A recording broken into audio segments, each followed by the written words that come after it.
Enough of that shit. I gotta make the videos. Gotta watch the things. So apparently a new Pokemon game came out. And we are gonna cover this extensively.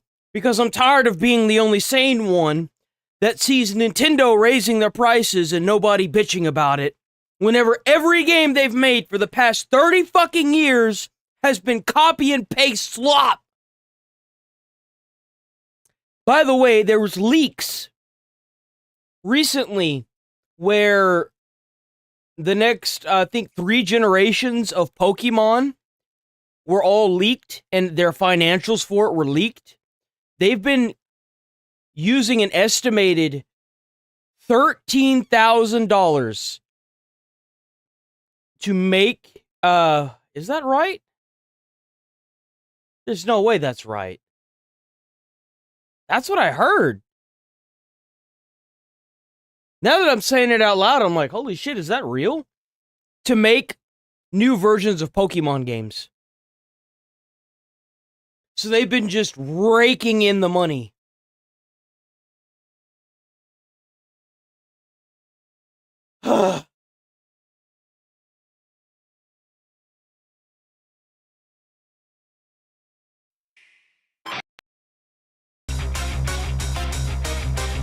I don't understand why people keep buying. These are $80 fucking games now. This shit is $80 fucking dollars. $80, boys. It's crazy.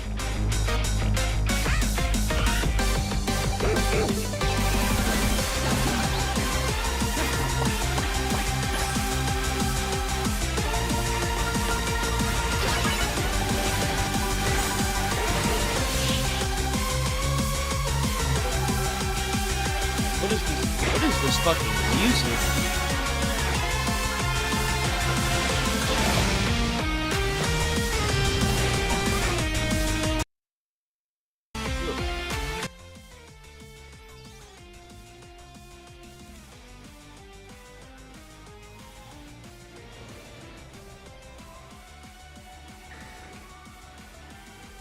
This is what Power World is getting sued by.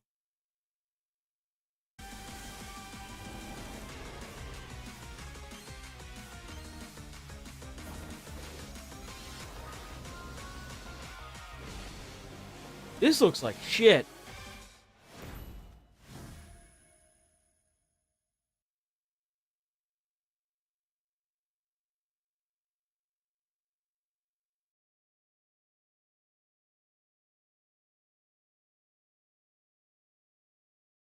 I wouldn't even pay 50. The most you should be paying for that is 30 bucks. You know why? Because you could probably make that game run on a Nintendo DS. That's why.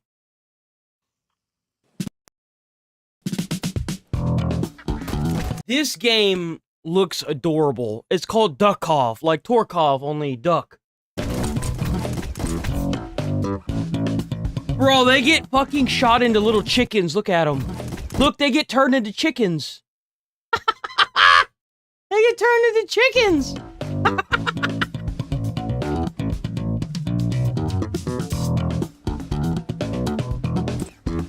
Ooh.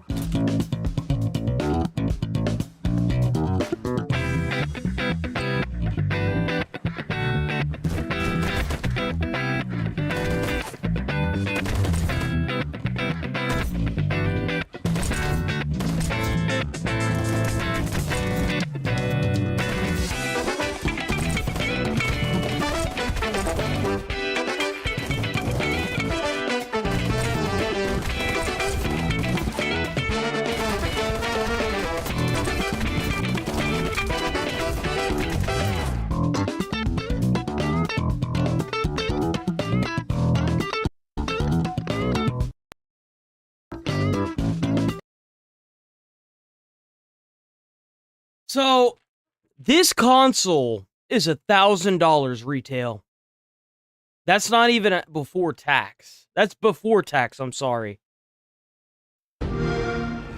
Would you spend $1,000 on this?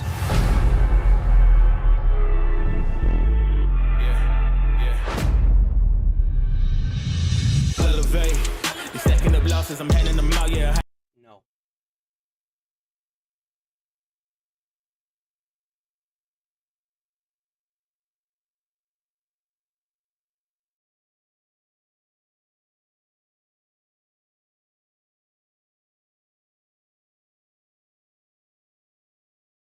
Would you spend $1,000 on that?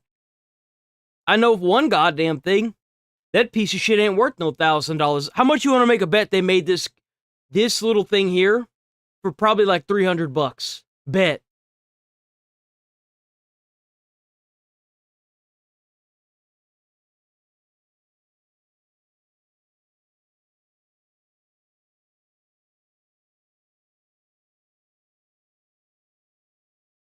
You'd rather have a car? No, yeah, you could get a car. You could get a car for $1,000. Probably wouldn't last very long, but you could still get a car. Bro's like, fuck no, I'd rather get a car.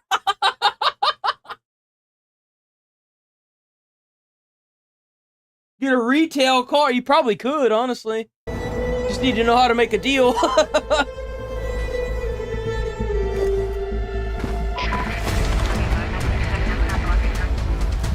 I don't think you could get a Nintendo Switch 2, because a Nintendo Switch 2 is like $1,000.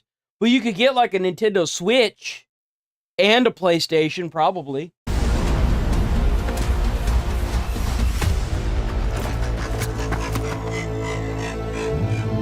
You could get the Nintendo Switch 2, but it wouldn't have the same games.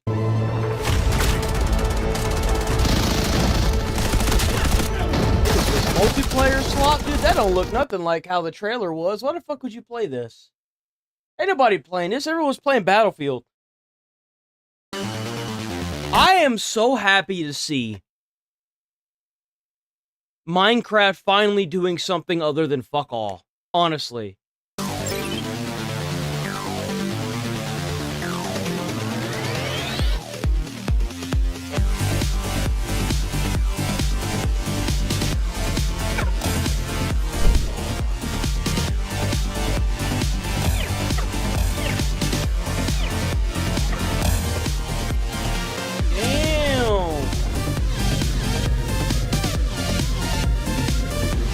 Yo, low-key, that's cool.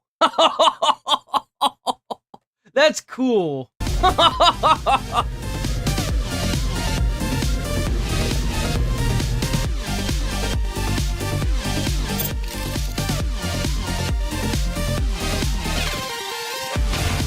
What the fuck? You could fly?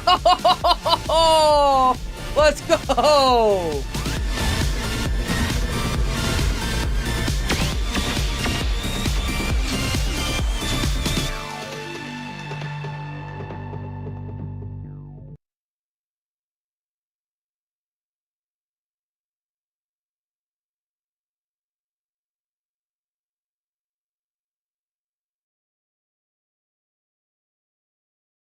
No, you're absolutely right. They're utilizing mods that probably already exist. Actually, there is a high chance that these mods have been around for years.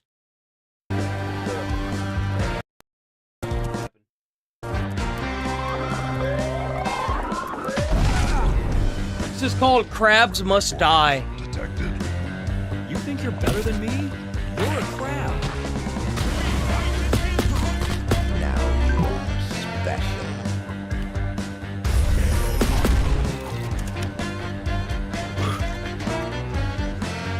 Pumpkinhead. Krabby slots?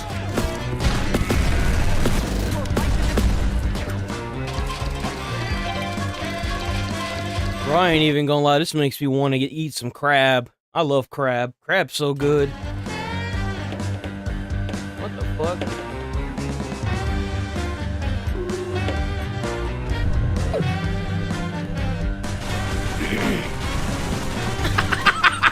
You just pick up a crab. Stop where you stand, traveler. I have been entrusted with the sacred duty of guarding the greatest city on this planet.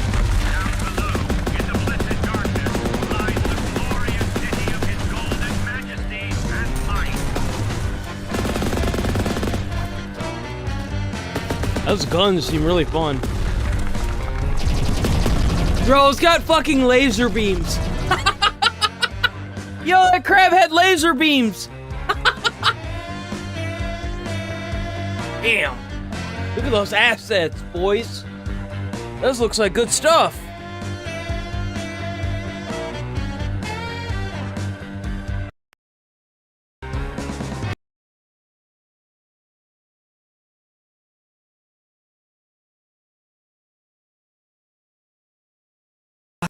Don't buy this game.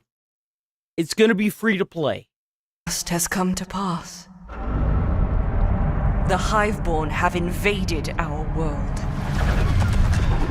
We must drive them back before it is too late.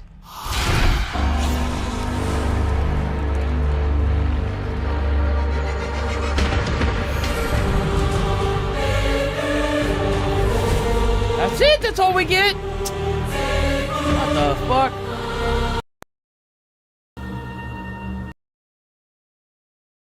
I do love fanfare. You're Why? invited to an all-new Fuck. Lego Frozen adventure. Welcome to This is a movie.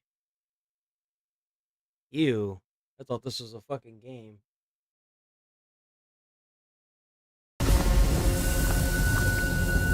You know what I didn't know? I didn't know that Warhammer is Sega. I didn't know that. Lost soul. That explains the graphics.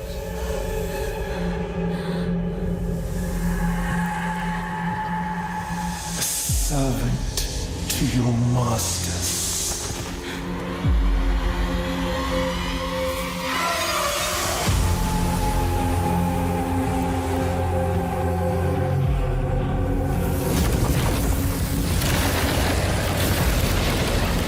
What has loyalty given? Where has devotion led?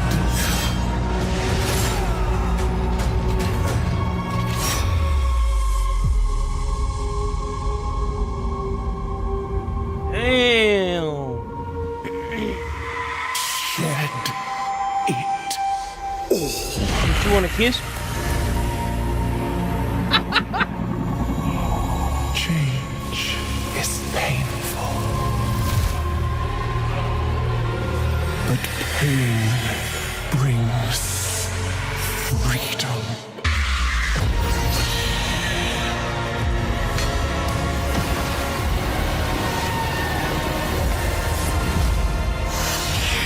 Damn.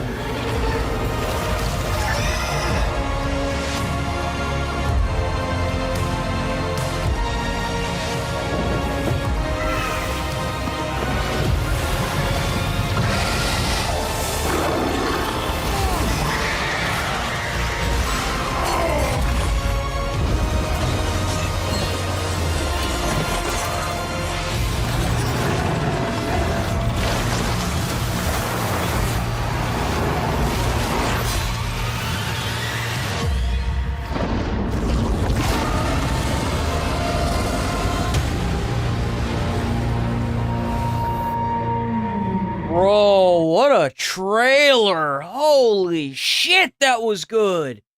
Whoa! Yo, I don't think I've seen a trailer like that since like the 2000s era. Damn, that was good. Bro, what happened to this? That was fucking awesome.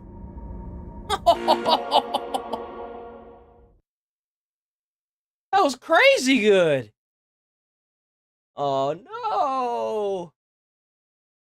Oh.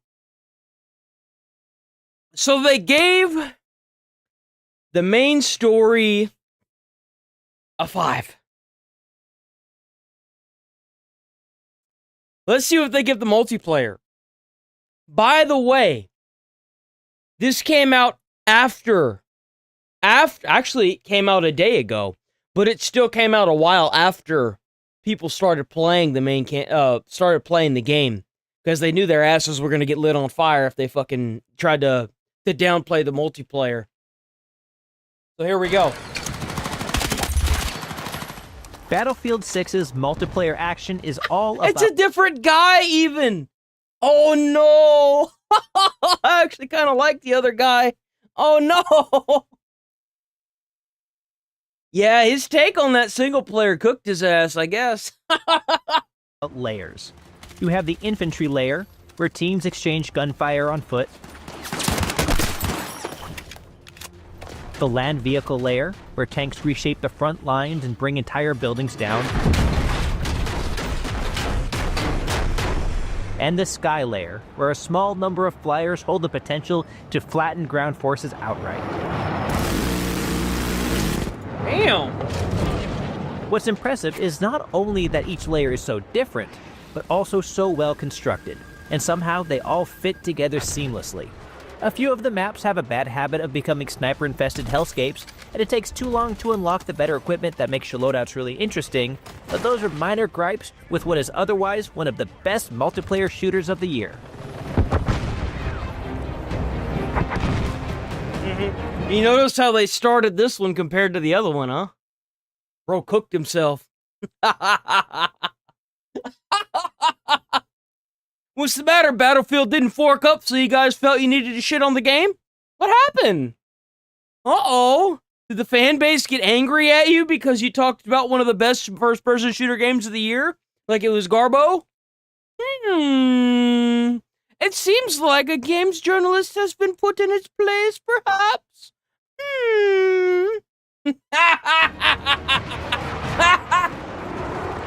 Most of the fighting happens between general infantry, and great moment-to-moment gunplay is the anchor of the whole experience. Weapons look and sound awesome, especially if you have headphones or a good sound system to pick up the deep booms and subtle details like bullet casings falling to the ground. Guns are accurate, but account for bullet travel and drop just enough to reward skillful shooting.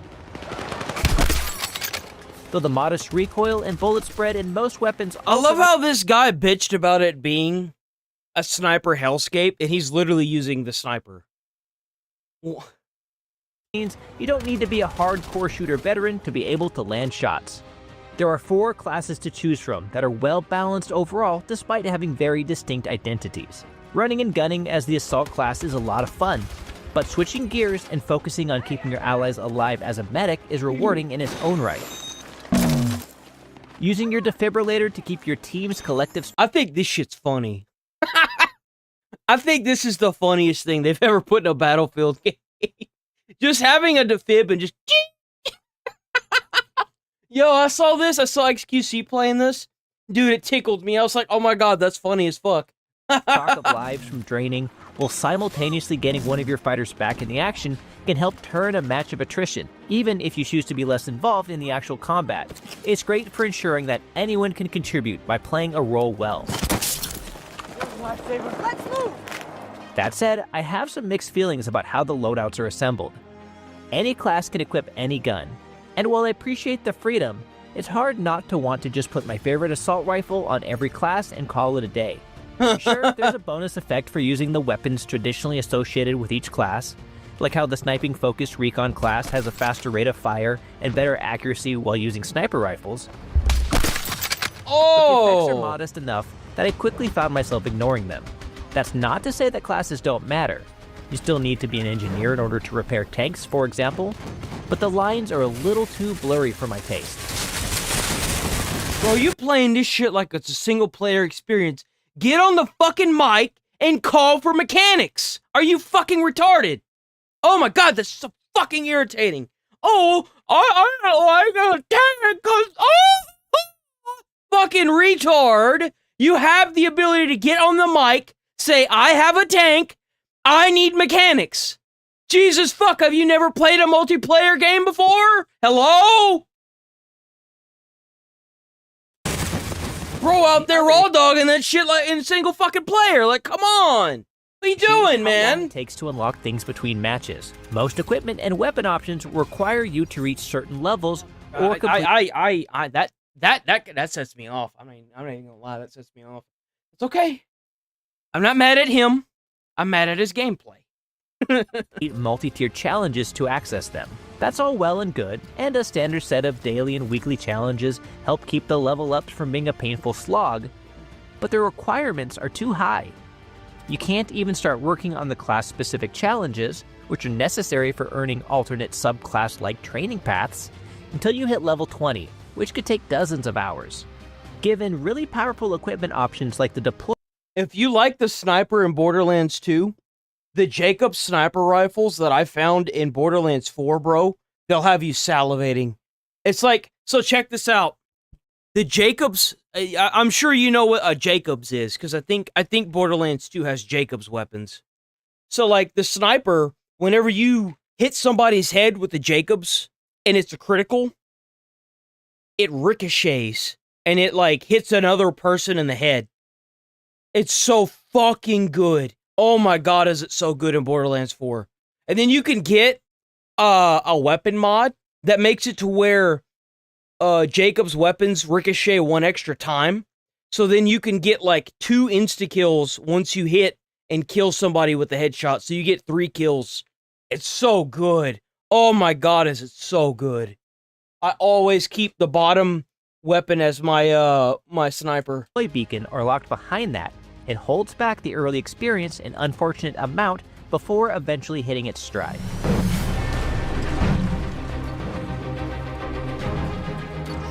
The next layer up is when vehicles get involved. While relegated to the larger maps, all hell starts. This part's gonna give me a headache, because every time that I see somebody instantaneously take a fucking tank in these games, I want to beat my fucking head in with a baseball bat. Because I sit here and I watch these jackasses that don't want a fucking team, and they want to do it like a single-player fucking game. They get into the tank and they just drive off and don't bother picking anybody the fuck up. You're a piece of shit. You're a scumbag, and I'm happy when your tank blows up and kills you. Fuck you. Starts to break loose in the best way with their arrival.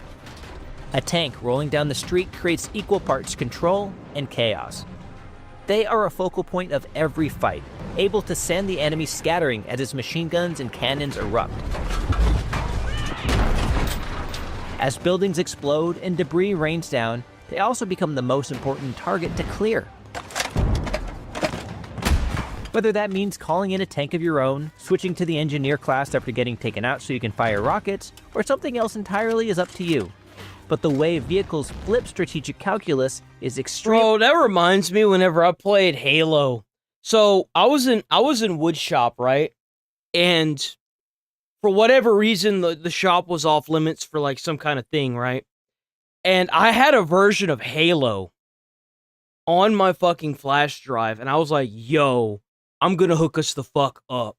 So I downloaded Halo, the multiplayer map and stuff, and put it on everyone's computers, because we all had a computer, because we used it to, like, you know, figure out what we were gonna make in the shop. So, like, check this out. So, I got into a fucking tank. I got into the Scorpion. They're called the Scorpions in Halo. And I fucking cleaned the lobby. I got, like, 37 kills. They wouldn't let me get back in the tank after that, bro. I think it was, like, Blood Gulch, where, like, there's scorpions on, like, one side of the map. Yo, I would beeline for that bitch every time. And everyone in the fucking lobby would keep me from getting it. And I was so fucking pissed, too. Because, like, if I get into a tank, like, if I get into the Scorpion in Halo, dude, it's over. So many people tried to kill me out of the tank, and they could not fucking do it. Because I'm a fucking ace when it comes to shooting shit. They had Banshees trying to shoot at me. They had the fucking helicopter. And I'd fucking nerf them right out of the fucking sky every time. Anytime I'd see something flying. Bro, they tried so hard. And then they would get into this, they would use the sniper rifle, and they would try to snipe me out of it. And I'd see the line miss, and I'd be like, oh, hi. Boom. Yo, it was so good. Effective for keeping matches interesting. Because the trick that you have to do when you're in a fucking tank, keep moving, you fucking dickwad. Keep moving the tank. They'll miss every time.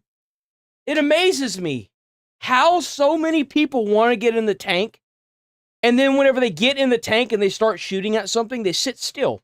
keep moving. You keep moving and you'll stay alive. Appreciate that, while not necessarily hard to use, tanks do have a higher skill requirement than fighting on foot. Keep Knowing when to moving. use Stop defensive doing this. countermeasures, or when to Move. push forward Left to seize right. territory Right rather to than back. retreat, Keep and let fucking friendly moving. engineers repair you means a good tank When you commander. stop in a tank, you're literally just sitting there in a big ass metal container. Why the fuck would you just sit there? Move. I can't tell you how many times I've been in a game where I had to utilize a tank mechanic similar to Battlefield, where I would just clean the whole fucking lobby because they just want to fucking sit there. And they get mad at me, and I'm just like, bro, it ain't my fault you don't know how to use a motherfucking tank. Stands out, and they can make or break a match if handled correctly. As a bit of an aviation nerd, I'm a sucker for the final layer, the skies. I love getting in a I always thought this was really fucking cool. Battlefield was the only game that implemented this back in like the 2000s. Other than like, I think it was Tom Clancy's, it was like a fighter jet game. But Battlefield was the only one that implemented that into the multiplayer experience, like land, sea, and air, you know? Or like land, vehicles, and air, or whatever the fuck you want to call it. I'm Jet. waiting for them to have like boats and stuff. Like battleships, that'd be cool. winning dogfights, then strafing the other team, with some bombing runs mixed in for good measure. Airplanes and helicopters make it fun to be in the skies, terrifying to be underneath, and so satisfying to shoot someone down with a well-placed rocket. How's while it on going, foot. Legendary They have 3D the Gamer? highest skill requirement, asking you to learn complex sets of controls and have a more nuanced understanding of how aircraft operate in order to best utilize them. I'm okay with that in principle, but the lack of a good method to train or practice those skills also means joining What up with a newbie request do you pilot have often today? ends like this. I thought we were gonna watch 2 more of the videos you had. Oh, There's a great firing range for trying out guns, and the lack of a similar option to practice flying means fewer players will be able to enjoy success in the skies.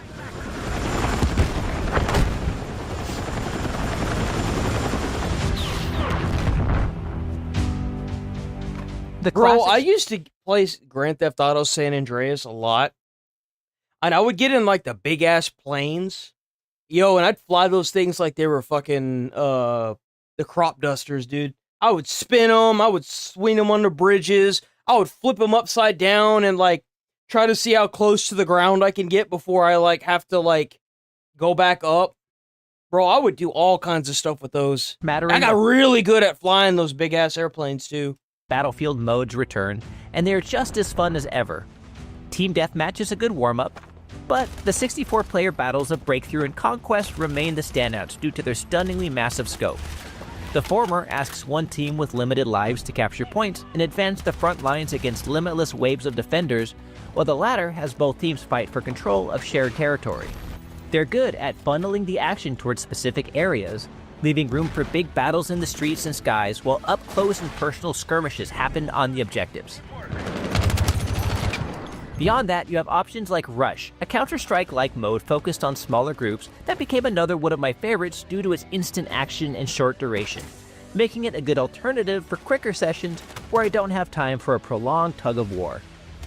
The brand new Escalation mode has also impressed, having you fight for a large number of control points that decreases over time, forcing more and more intense battles as you near the end. I like that quite a bit, as the changing shape of the battlefield necessitates a fun shift in tactics throughout. There are 9 maps at launch that are generally strong, ranging from the crowded streets of Saints Quarter, which is perfect for close quarters action, to the enormous vehicle-filled Operation Firestorm. Empire State is one of my favorites, with a great mix of open areas full of roads, buildings to duck into, and rooftops to snipe from. It's a tactical advantage to learn the maps, and knowing that seizing the rooftop of a building opposite an objective point so you can wipe out an enemy squad from on high emphasizes the thoughtful nature of Battlefield 6's combat. Not every map is a winner right out of the gate, however. Liberation Peak has already become a well-deserved meme in the community because of how one hill is always filled with snipers, which really take away some of the class balance that Battlefield thrives on. Mirak Valley is pretty similar, particularly in games of Breakthrough, where the attackers have too little cover in their push against a team of sharpshooters. And while I really like New Sobek City overall, with varied terrain and joyfully destructible structures What's that up? help it stand out, it can also got out of become college. littered You're done with college. Vehicle mines to the point of rendering tanks useless. You can That might be more of spend an all your issue time with how watching the all my mines themselves videos are and my balanced, streams now, right? as they have a tendency to become far too numerous very quickly, I'm kidding. but it takes away from what is otherwise a top-tier place to fight. It certainly helps that the maps all look great, especially once you factor in their excellent destructibility. Chunks of cement rain down. Oh, nice, as you got the bullets day collide off. with Hell yeah. buildings. Cars and buses explode, and cover can be erased in an instant with a well-placed shot from a grenade launcher. I heard the javelins in this game are fucking brutal. Like the javelins, they're like really good. Like once you get past the RPG, I heard that I'm gonna say it again, unfortunately. The javelins absolutely like nerf the tanks. Bring a tank to bear and you can crumble entire buildings, changing the terrain in ways that are meaningful, never quite the same from match to match. That's cool. But the most impressive part is how all of it comes together. There was one moment where I was in a pitched battle for control of a zone in the construction sites of New Sobek City. The enemy was entrenched until I rode my tank in. That's so cool. That's so cool that you can actually like just blow holes into the buildings. That's just so cool to me. The fact that you can shoot through the, I know it's so simple too. Because I know Rainbow Six Siege, you can shoot through the walls and kill people. But like the fact that there's an entire map where you can roll a fucking Panzer up the street and blow up a house. That's so cool. There was a game called Red Faction that every building in the game was breakable. Why did they get away from that mechanic? It was so cool. It was so fun to do. I think Just Cause does that as well. Smashing through a wall and a few support columns in the process.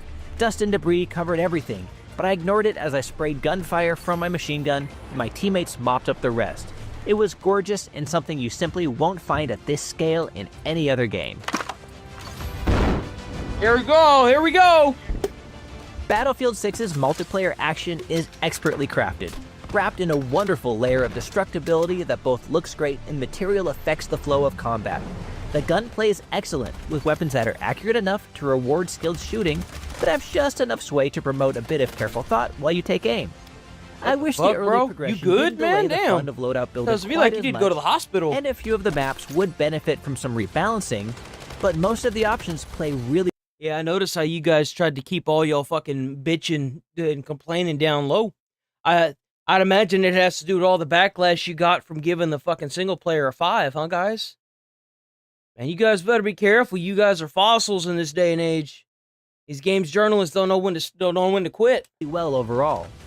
Besides, those are minor gripes. They gave the with single player a 5, and they waited until yesterday to post this, which has been roughly about a week after the game launched. So, I'd imagine they got quite a bit of backlash for giving the single player a 5. what is otherwise a Even great though the jackasses that got in my comments that were like, oh, well, the single player. And it's like, dude, the game's not even out yet. How the fuck would you know how the single player is? You want to sit here and get into my comments and correct me when your bitch ass hadn't even played the single player, so you don't even fucking know. It's beautiful, isn't it? kind. Like a precision shot from my trusty M2010 sniper rifle, this one's a hit.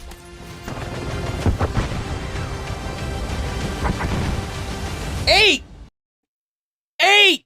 750,000 concurrent players to date, and you give that shit an 8? Man, your bitch asses are cooked. What? And they gave fucking, they gave Veilguard a fucking 10. They gave it a perfect score. Are you fucking kidding me, brother? Bruh. Bro's cracked. Executive reviews editor Man, shush. W video, by the way. I don't agree with that score. I in my right mind, with 700, almost a million fucking concurrent players on multiplayer and on the game, you guys are cracked. You guys are cracked. I'm sorry. It is hands down. You realize that there are more peak concurrent players on Battlefield 6 than there has ever been with every Call of Duty combined. You understand how big that number is? And you guys gave it an 8? Nah. Uh-uh.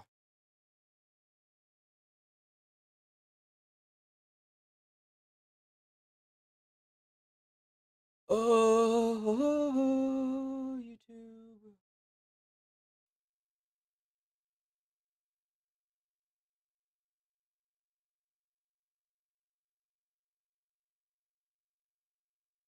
Oh, fuck. No!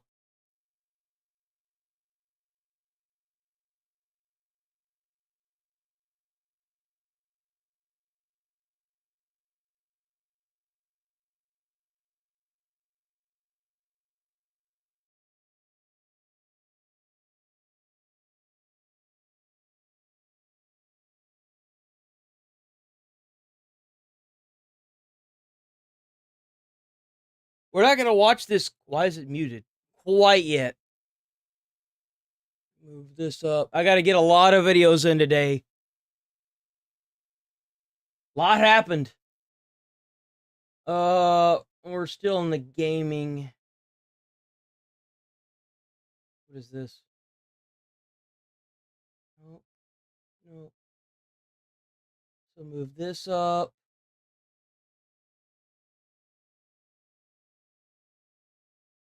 Move this up.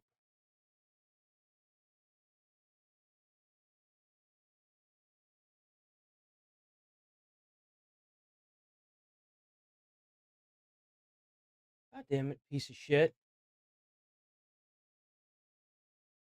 Move this up.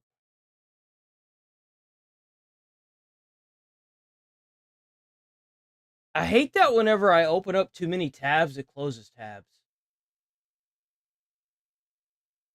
Fuck's that about, man?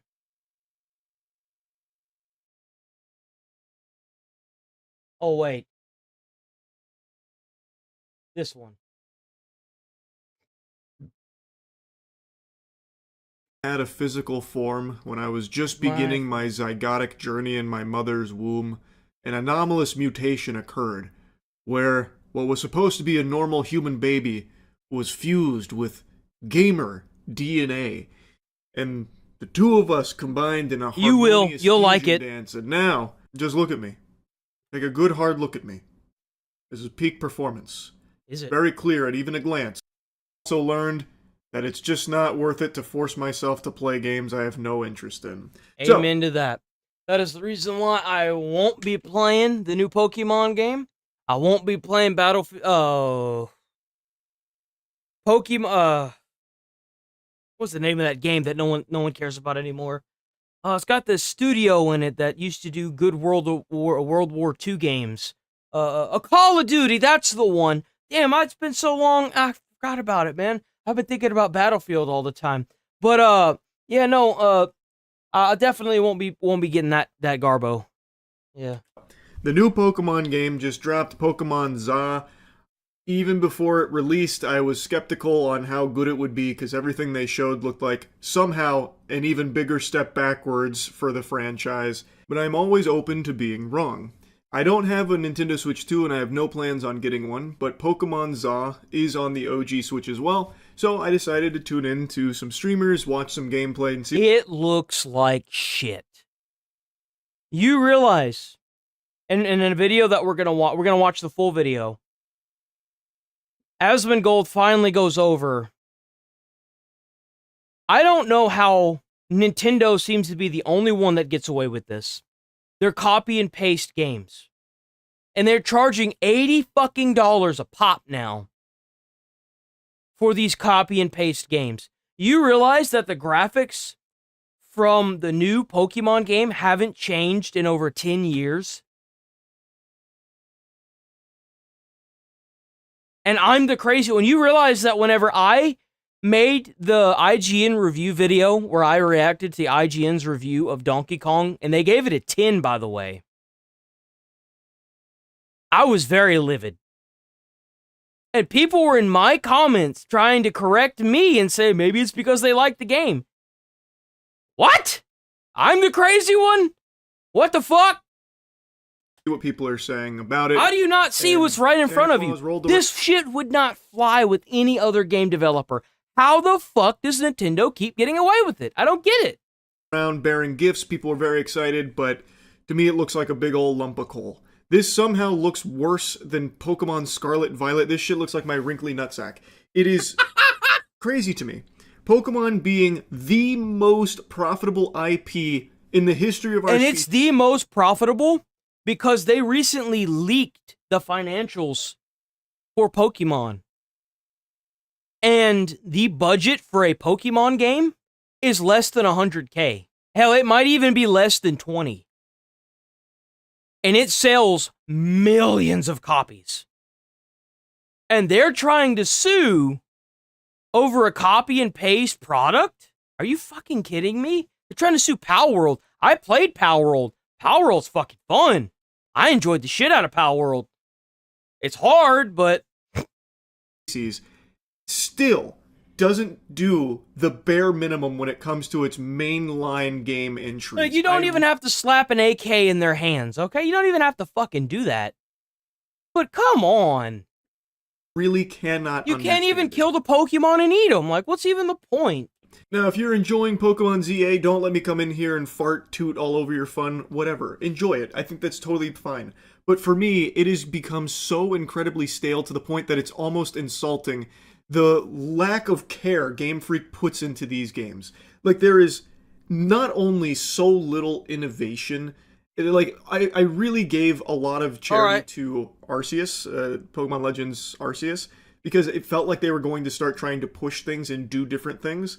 But since then, I just feel like they took their foot off the gas, and everything in Pokemon Legends ZA feels like it's content to just be the same shit, different toilet. So I hope that. So like I'm trying to think of this at a business level. So like, if I was trying to make a game for kids, I probably wouldn't detour too much from the original look of a game. Like if I was gonna buy Pokemon, whatever this new one is, for a child, I could see that. But I damn sure wouldn't buy it at $80 fucking a pop. You can kiss my ass. I'm not doing that. Damn sure ain't gonna buy your fucking a brick a second console that bricks the console if you try to use third party anything. Fuck that. You're crazy, especially not for $800. Fuck that. No. So like, then I wonder, what audience is this game for? Women. Stop buying this shit. You're getting ripped off. Come on. it's not for me, but if you're having fun with it, I think that's great. I'm happy that you're enjoying it and didn't like waste money on something that you ultimately don't like. I'm just giving you my perspective on it. It's a game that I'm very confident I would not enjoy, because it looks like the same fucking game I've now played a million times from Pokemon. It does not look like a game I would enjoy, thus I will be... I ain't even gonna lie, I think the older games for like the Game Boy Advance and Game Boy Advanced SP, I think those are better. I ain't even kidding, I think those are way better. Like, whenever I was playing those, walking through the grass, I remember asking myself, I was like, damn, I really wish that I could see the Pokemon so I could just go around them. I do. I remember saying that to myself. I was like, damn, I wish I could just see them, like, out and about, like, normal Pokemon. But then, like, they made that, like, 10 years after that, and I'm just like, oh, wow, that's long overdue. And now I'm seeing the newer ones, and I'm like, when does the madness end? Does it ever end? You know, like, I just don't get it. He's sitting it out. Something that I've been doing recently is abstaining from forcing myself to play a game just for the sake of playing the new game. And that's kind of what I've been doing as well. Like, that's why I haven't really been playing games like that. I mean, that, and they don't really get views, but yeah. This I can already tell I'm not going to enjoy, especially after playing Digimon Storytime Stranger. I'm going to directly... Apparently, that game is really fucking good. Anytime I see someone talking about that game, I've heard nothing but good things. Apparently, the new Digimon game is a banger. Compare these two things like it's the fucking late 90s again here. Digimon Storytime Stranger is the newest Digimon game that came out. And I played it on a whim, not really expecting much. I hadn't been, like, in the Digimon sphere for well over a decade. I loved Digimon growing up, but I was more of a Pokemon guy. Digimon, I always thought had better writing and definitely was darker than Pokemon, but I had always, gravitated... What really sucks is that what Pokemon's do in the Power World, you may end up seeing a monopoly on pocket monsters, because that's what the name Pokemon stands for. It stands for pocket monster. There's a good chance that Nintendo could make patents to monopolize the pocket monster industry, which would involve Power World, Digimon, and anything that involves taking like monsters and putting them in like small things and then being able to put them in your pocket. If they do that, and it could be stemmed from them being mad at Digimon, they could end up going after Digimon. Gravitated more towards the Pokemon IP, but I always appreciated it. And then as I got older, I just stopped paying attention to Digimon. Digimon Storytime Stranger dropped and it was getting a lot of glaze. People were really hyping it up, so I decided to give it a whirl. And the game is actually amazing. Like, this shit turbo slaps. I'm about 5 hours into the game, and I am still learning new mechanics. There is an unbelievable amount of depth min-maxing to this game with so much meat on its bones. And it is everything the Pokemon formula and franchise wishes it could be. And, well, really... That's the sad part. I don't think Pokemon gives a shit about that. They care about turning a profit and maintaining a very, very low budget game system where they want to make games for the lowest possible denominator and then fucking rake in as much money as they can. Like, think about it. If they actually made Pokemon A to whatever the fuck it is, the new one. Actually, let me see. Hold on. How much did it cost to make the new Pokemon game?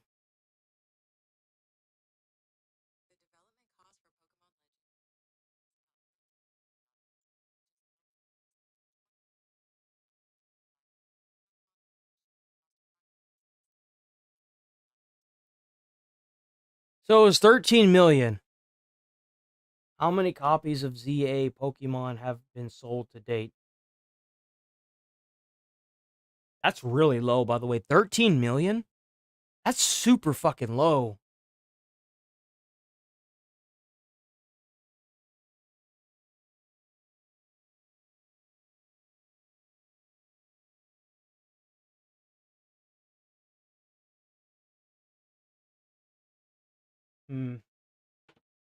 No data yet. So we don't know. What it should Like 13 million to make a game is incredibly low. be. That should really be a red flag to a lot of people how much of that game is copy and paste. Because you realize that tower that you saw in the trailer that we watched earlier, there was already a game that had that. I played it. I did enjoy it, but I played it. Honestly, the game has voice acting, by the way, which is something Pokemon games still haven't quite cracked the code on all these years later.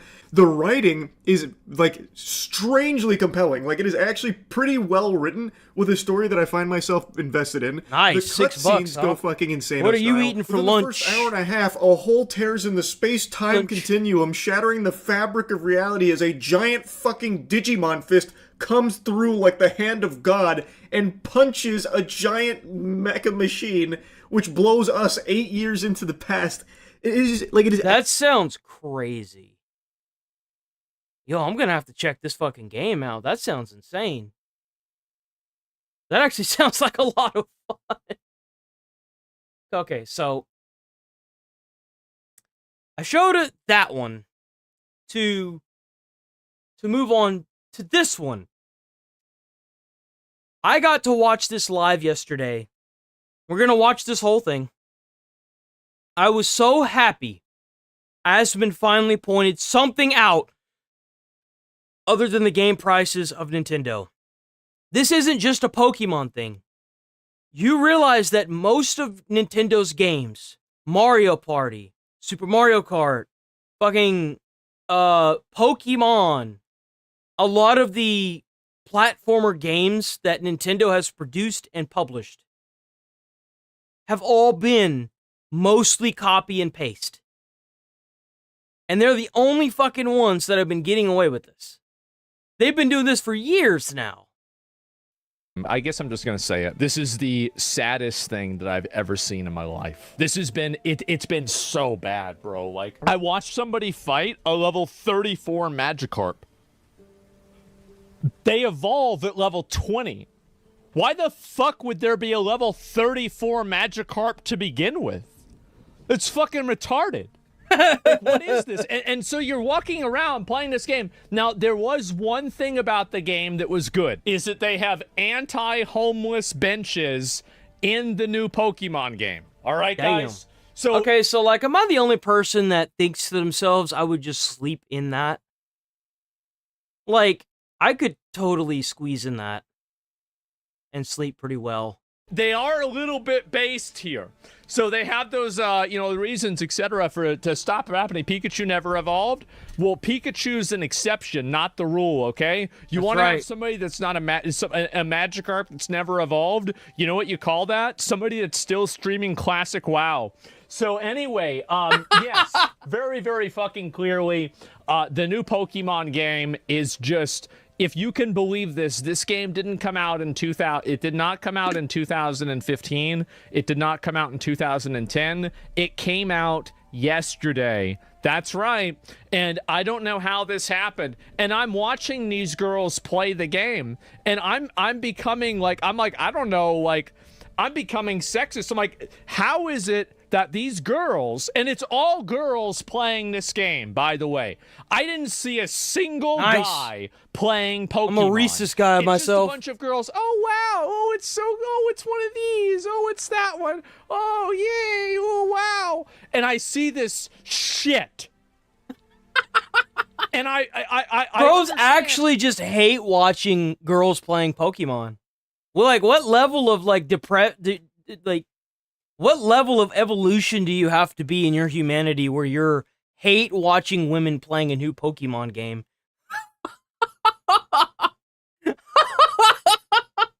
And how you end up dating the same loser for 5 years. How you get married to the same loser for 30 years. It's because you're doing it for fun. You're doing it for fun. The Digimon game is way better. Pal World is way better. But you're Bro, Pal World was a slap in the face to every Pokemon gamer.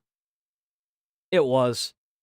Like, if you played the majority of the Pokemon games, and then you played Pal World, it's everything you wanted from Pokemon, but in Pal World. That's the best way I can describe it. You get to give the little shits guns, and you can work them like slaves. It's great. I love it. Sitting here married to this fucking flop. Look at this. I've seen better things made with ChatGPT 1. What is this? No. He's going on a rant about how it's the same game. You realize that this picture came out 2 days ago from a game that looks the same, and it has looked the same for over 10 years now. The game hasn't changed. It looks the same. And all the people that are playing it right now are women. There's no guys playing it. At least no top streamers. Because it's bad. It's terrible. And Nintendo, being Nintendo, they know who to not give it to sponsor and who to give it to sponsor. And a lot of men know, because a lot of men are gamers, that this is just garbage. It's more slop. That's why they're giving it to women, because not a lot of women are gamers. They don't know. They haven't played 7 generations of Pokemon. They don't know any better. They know that they're getting paid a lot of money to get sponsored by Nintendo. That's what they know. I see these girls doing this. What is going on? And I go and you look at some of the clips. Let's look at some of the clips for this new game, okay? I'll pull this one up. Look at this. Look at this.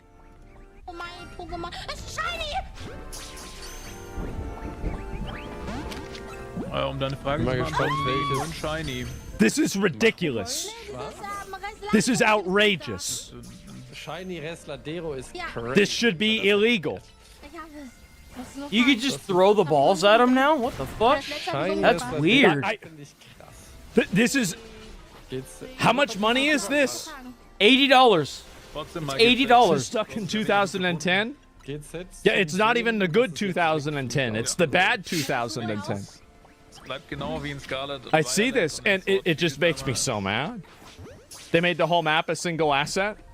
Well, yeah, it's probably... What did they make it, in Microsoft Paint? And so you look... Oh, this is a big moment. Okay, let's see the big moment here. Okay. Look at this. Oh my god. This is...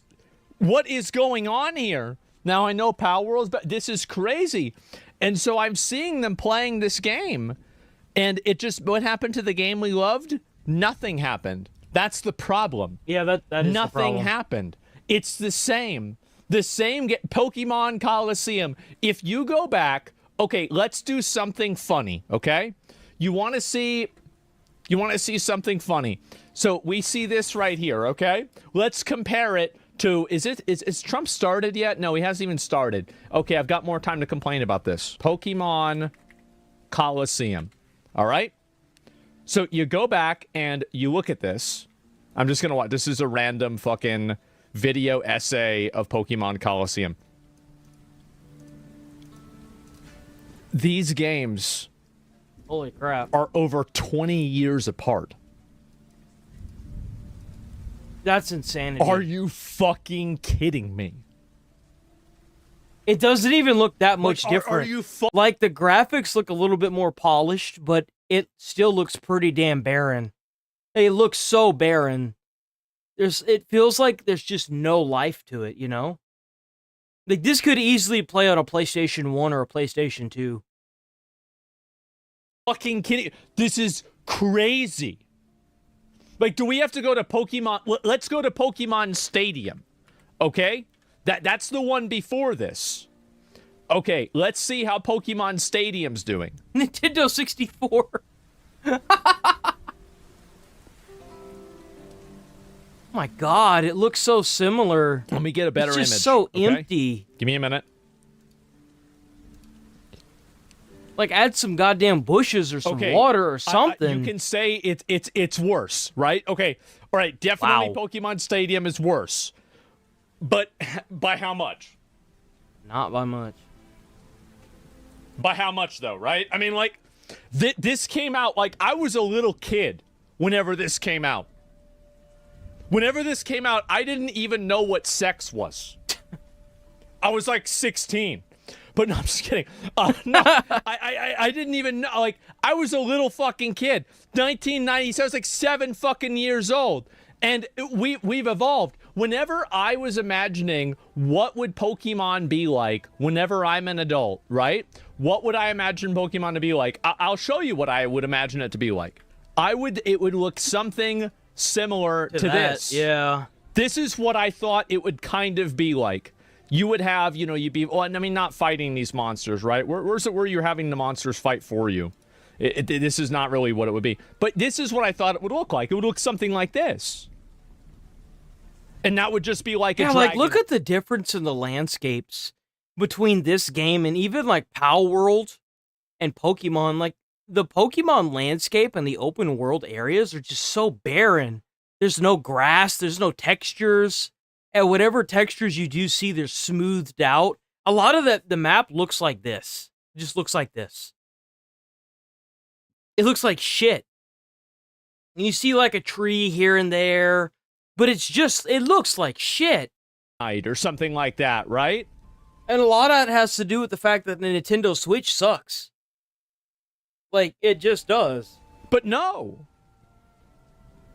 Look, see, this is what it should have been. This, how is it that you're getting mogged by a free game? You're getting mogged by a free, this is a free game? Oh what my game God. is that? And I've been watching Charlie. I've been watching a couple of other people play the Digimon game.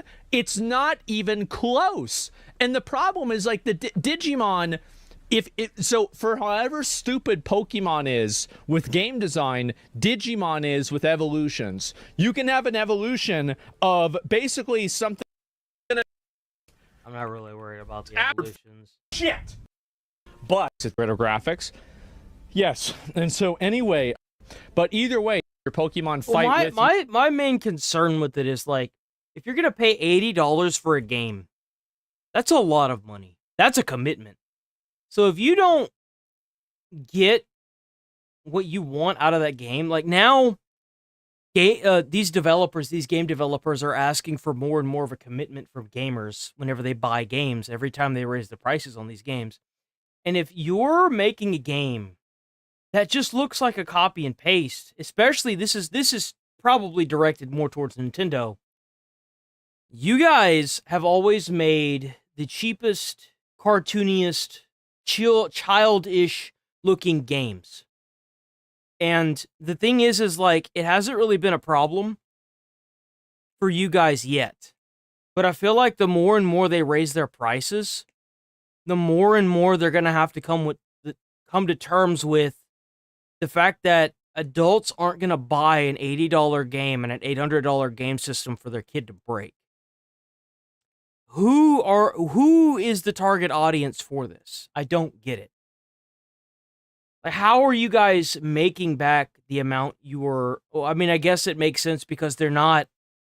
I mean, $13 million to make a game in today's market is insanity. That's like nothing. So it makes sense for them to keep doing this as long as they keep making a profit back. Like, if they keep doing that, then they can just keep doing it over and over and over again for the next 30 years and being able to, like, publish a new game every year with that, like, budget cost for, like, $13 million for a game is just stupid. It's crazy. It's so low. And then selling it for $80 a pop? Like, bro. I just kind of wonder how long the Nintendo fanboys are going to be on the bandwagon until they just get tired of the same crap. Will they ever, you know? And there's like just different things. You've got all your Pokemon with you. You're discovering things in the world. But then you go back and you look at the actual game. Let me go back. I'm going to pull it up and show you guys what this actual game looks like, okay? So this is the brand new... How much money is the new Pokemon game? What is it, like $600 or something like that? Pokemon ZA. $70. $70.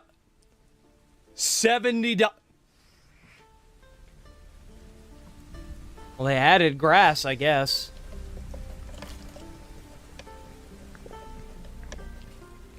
I always thought Blastoise was bigger. This should be against the law. Really, like, this is against the law. Read the caption. 35 cents, really reignited by love. Shut up, Cody. You don't know what the fuck you're talking about. You don't know what you like. You're wrong.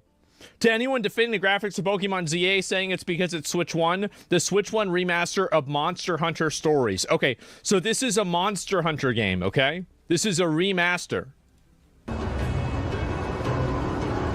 What's he on, a Rathalos?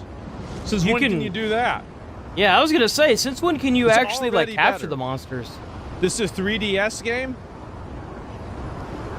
That looks crazy. Wow. Wow, ain't that something, man? 3DS ported to Switch. Yeah, that's for stories only. Oh, well, that makes it better. And so anyway, let's see. I find a few more of these. Oh my God, bro! Like this is, man, I don't know what the fuck. Like this, and it's girls. It's girls playing this shit. This has to stop. Y'all need to stop doing this. Stop playing this fucking game. I mean, just look at it. This is ridiculous. Are you fucking kidding me?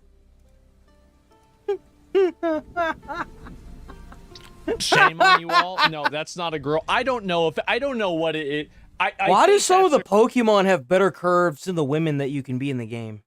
Girl, I recognized her name, and so I think it actually is. But that's not the point, okay? And it's a Batman. Batman, just kiss what I got. Yes, but listen, guys, I get it. It's just crazy. It's absolutely crazy. Is broken beyond repair. All right, let's watch some gameplay. Here we go. So I need to get us. Oh God. Why are you investigating? This is Can I get a sneak attack like that? That is the dumbest. What the fuck?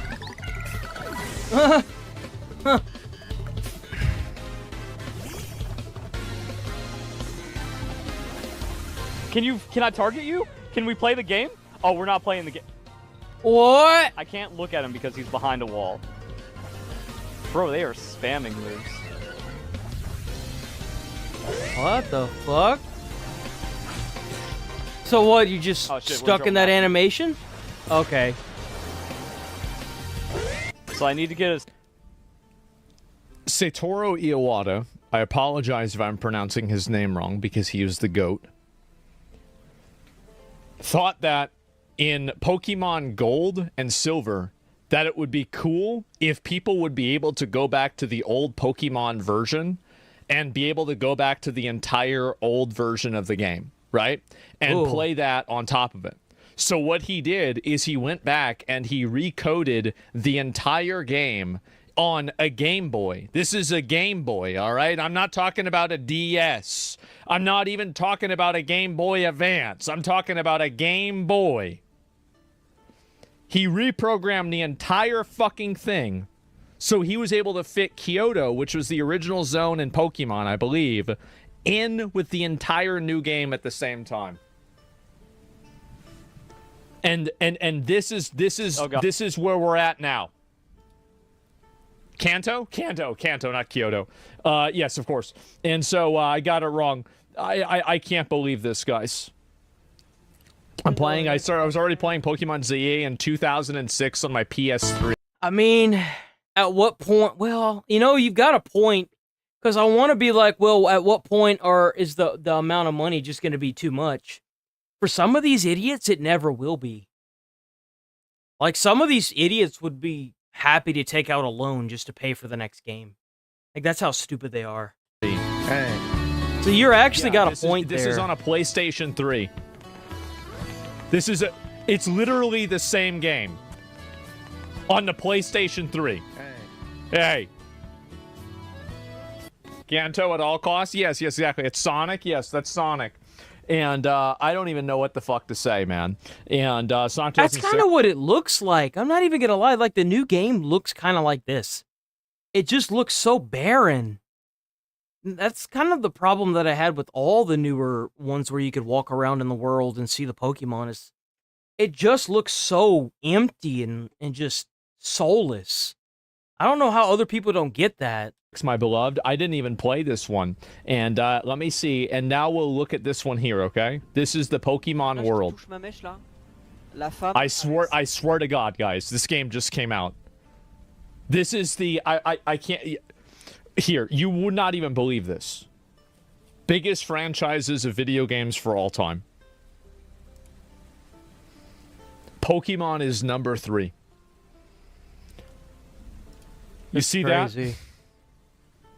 It is one of the biggest franchises of all time. But I kind of wonder if they are factoring in Pokemon cards and the games that go with the Pokemon. Because there is an app where you... Okay, so there's a new thing that you get with the new Pokemon cards. It's like if you buy a pack of cards that are Pokemon, you can download an app. And what you do is it's like a card game app that, you know, it's like a Pokemon card game app. And you get a card in the pack of cards where you scan it, and it has all the cards that you got in that pack. And it takes those cards and puts them digitally into your game that you have. Kind of like Magic the Gathering, only different. Only it's Pokemon instead. It's kind of crazy. And this is what they did. And these girls are eating it up.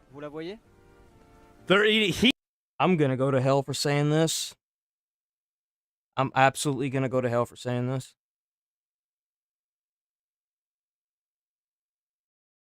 Can't believe I'm gonna say this. For the patented Nintendo. Here's one for free. I shouldn't say this, but I'm gonna.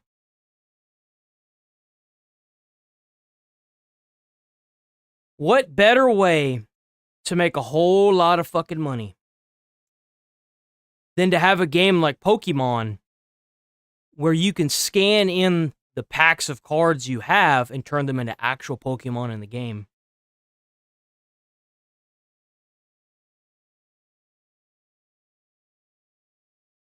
Mm-hmm. He knows. He remembers. You grew up playing Pokemon on the original Game Boy. You did. You maybe on the Game Boy Advance. But you remember how it used to be. And you thought, oh, you know what? I'm going to try the new one. I'm a Nintendo fan. I always like Pokemon. Let's see what it's like. Yeah, how do you feel? Are you okay? Oh, wow.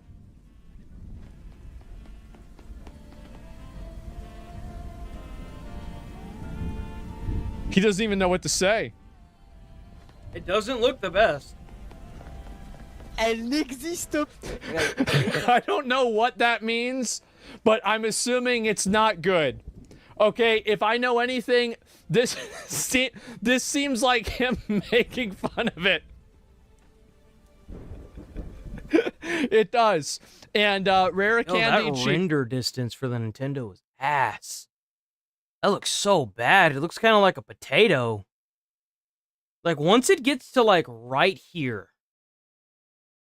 everything just looks bad. Like, all the surfaces look just... Huh? I love you, Driftsafe. They just look so bad. The surfaces are so smooth. It just doesn't look right. Like, how? Probably could be. And what does it say? She doesn't exist. Yes. And then, because nobody in the world responds to you. So anyway, I wouldn't want you as my ops. The game truly is a shame. Let me see if I can find any more of these here. Okay. So let's scroll a little bit farther down. Can I get some gameplay? I just want you guys to see what we're up against right now, okay?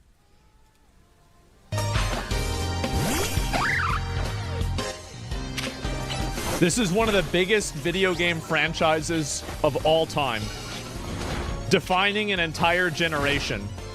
The Vice President of the United States can probably name at least 50 Pokemon.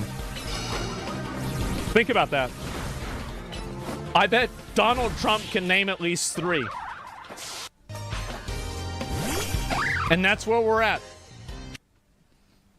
That's where we're at. They sued... Yes, Pow World got sued for this.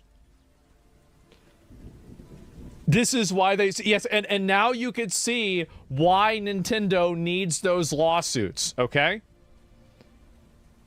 Here we go. So it took them 30 years. No, it took them longer than 30 years to finally make a game where you can actually walk around and attack other mobs. A part of me kind of wonders if they would have even done that if it hadn't have been for Pow World's competition. well, like it wasn't really a competition. Palworld came out and absolutely slapped Nintendo on the ass and called them a bitch.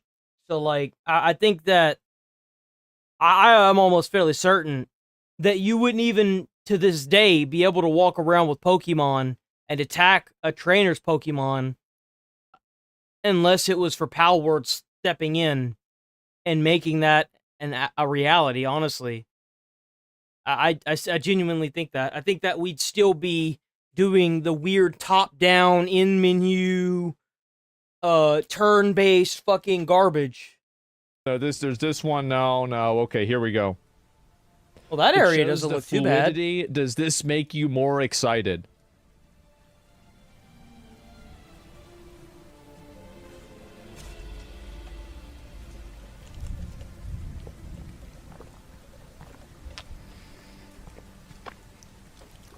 No, it doesn't. It doesn't make me more excited either. I thought about hate playing this.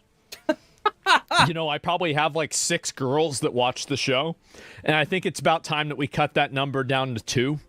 And so, you know, maybe we go with the Highlander rule. There can only be 1.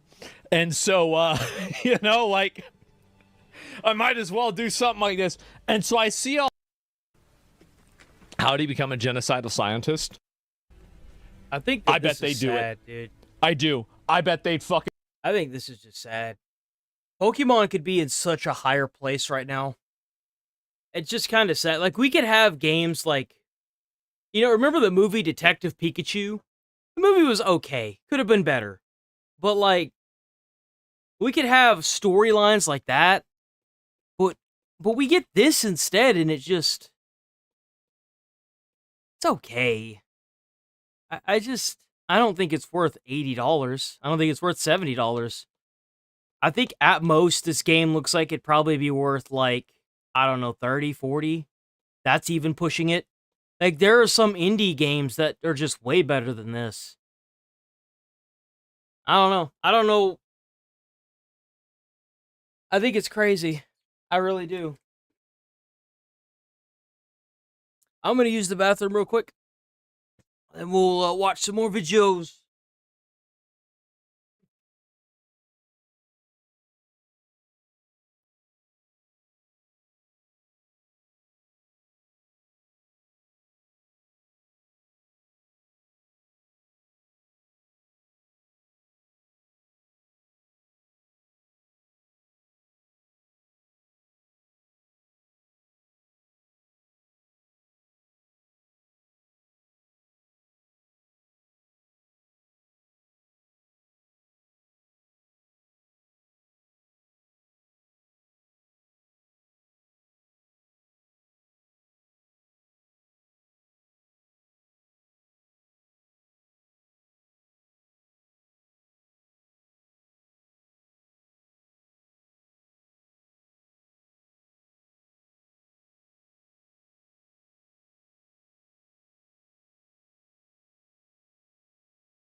Okay.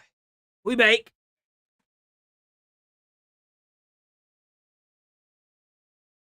We got other videos that we need to watch first. Blah. Okay. Ooh. There we go. So apparently Battlefield 6 also got a studio shutdown. Battlefield 6. Good game. That's a message that was sent from DICE's combat experience producer over to their principal game designer several years ago.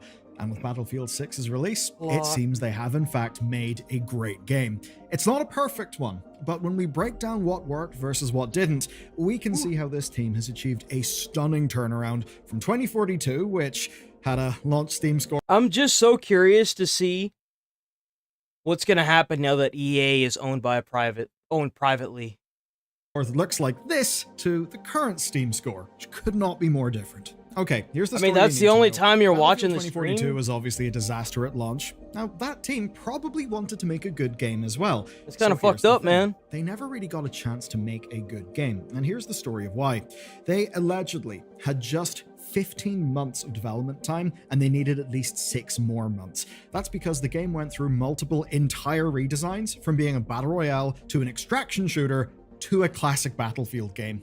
Meanwhile, engine rebuilds kept resetting their progress, and staff attrition just, well, matched the chaos of the development environment. Basically, all odds were stacked against them. And what happened is that after that disastrous launch, EA hit the reset button. Senior leadership, they were replaced at almost every level. And most important was Respawn Entertainment's Vince Zampella, because he got control of the whole franchise. Now, he's the man credited with making Call of Duty an utter powerhouse. And that stuff went down December 2021. After that, a humongous undertaking followed. Essentially, the 2042 team spent 4 years rebuilding that game into something better.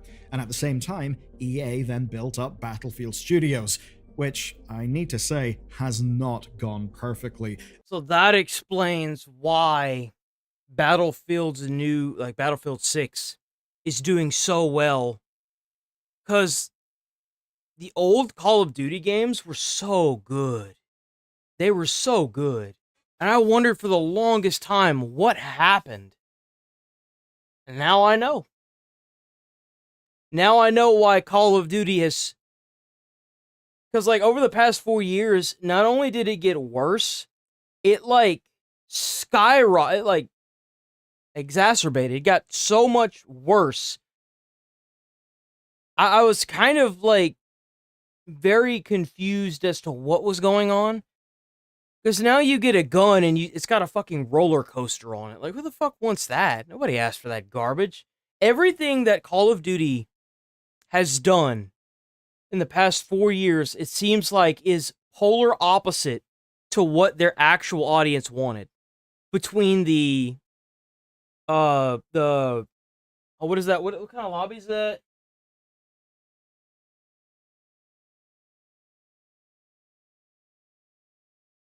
What is it? Skill-based matchmaking. How long has Call of Duty had skill-based matchmaking? Since 2007. They've had skill-based matchmaking since 2007. And now that there's actually competition, they're reverting back and giving players what they want, even though everyone knows it's already too late. The reason why people are bitching and complaining online is because they want the best out of the game. And if you're actively going against your player base, you are setting yourself up for a massive failure. You are. Listen to your audience. We live in a day and age where you can say what you want out of a game, and instead of bashing the players that are asking for these things, listen to them. That's where you're going to make huge bangers like Battlefield 6. Now that they got rid of skill-based matchmaking, it's too late. People are all playing Battlefield 6 now because COD doesn't have anything to offer. They don't. They don't have anything to offer. Pretty spicy allegations we'll get in. Check out Bellular News. Awesome guy.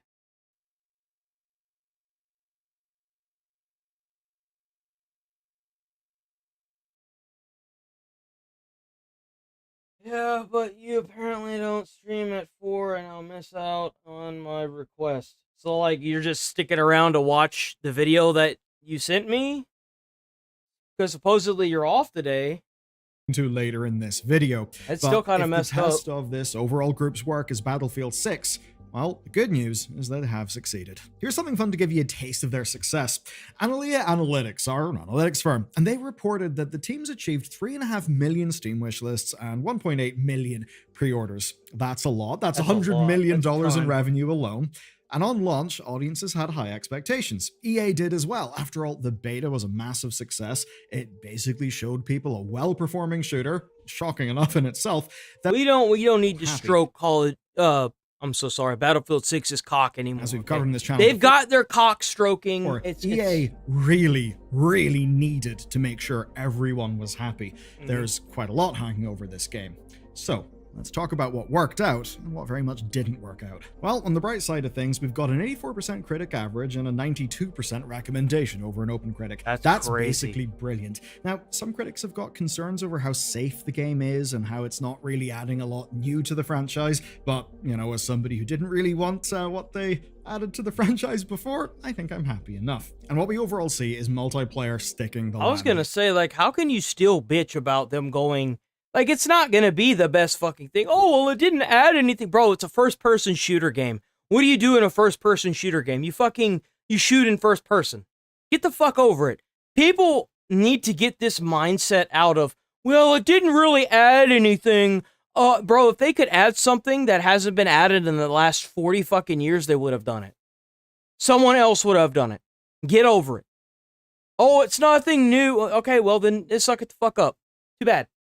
Just be happy they're going in the direction that they're going in. It's better than the way it was going. It's obviously what we want the most from Battlefield. The teamwork, the objective. And that wasn't towards Bellular. That was towards the dumbasses that still, for whatever reason, want to find something to bitch and complain about. Basically all work for Combined Arms gameplay. Personally, I'm having an absolute blast. The sound design is still some of the best in the industry, and there's just a boots-in-the-ground aesthetic that I think most people are on board for. Now, there are some critiques, though. These critiques are around lessons learned. You know what? Hold on. From Call of Duty. And by lessons, I mean maps, UI, and progression. But those problems aren't really enough to sour the experience. Overall, it's great, and it seems that all of that EA Labs testing actually paid off. I guess a little similar to what's happened with Skate. Now, there's a slight discrepancy between critic reviews and Steam user reviews, as is the tradition. The English reviews are 82%. So you mean to tell me that IGN gave Call of Duty's last campaign a 6 out of 10. I mean, I'm so sorry, a 9 out of 10. They gave that single player crap a 9 out of fucking 10. I played the last Call of Duty main campaign. It was fucking trash. Towards the end of it, you end up in some weird ass realm because you were playing as this lady who is jumping around, like doing like a speedrunner game style fucking play, where you're running around shooting enemies and you're timed. But IGN gives the new Battlefield single player a fucking 6? I mean a 5? They give it a 5? Are you kidding me? What the fuck? Bro, you gotta be kidding me. They called it one of the best like, this is what IGN stated. IGN gave Call of Duty Black Ops 6 campaign a 9 out of 10, calling it the best Call of Duty campaign in many years. Get the fuck out of here. Positive, but if you flip it over to all languages, it's 76%. If you hop over to Steam Scout, well, you find out why. 50% positive reviews in Chinese, 64% in Russian. So for some reason, the Chinese and the Russians are not particularly happy, and it turns out that's basically because of localization. There are no Russian language options at all, and apparently the Chinese localization just blows. But what may be more important here is the Chinese reviews only make up 18% of the total, while English ones are 50%. That's quite the split. And it's one that exists in spite of a massive marketing campaign in China, so it seems that audience hasn't really shown up for this one in the way that they have for other games this year. But then there's the elephant in the room. There's the thing that personally I think kind of blows, and that's the single player campaign. It's widely disliked, and you know what? There's a lot of reasons why, and there's a story behind its So I should probably just address this right now. So you asked me earlier in the stream, when should you come back for your video to be played? But you're not doing anything today. So that tells me that you're only watching the stream to have your video played. If that's the case, maybe you shouldn't watch the stream. Because, like, I don't want to really feel obligated to do something just for you to watch the stream and then fuck off afterwards, you know? Like, that's not what I'm looking for here, man. If that's all you're coming to the stream for, you might as well find somewhere else to go. I'm going to be completely honest with you. That's like if somebody donated money to me and expected me to do something, I'd probably just refund the money. If that's what you're looking for here, you're in the wrong place, guy. Like, that's... I'm going to be completely honest with you. And I feel like any streamer in my shoes would probably say the same thing. So now that we've got that addressed, if you want to stick around and watch the stream because you like the stream, then do that. But if you're just sticking around so that way I look at your videos, then you're in the wrong place. I'm going to tell you that right now.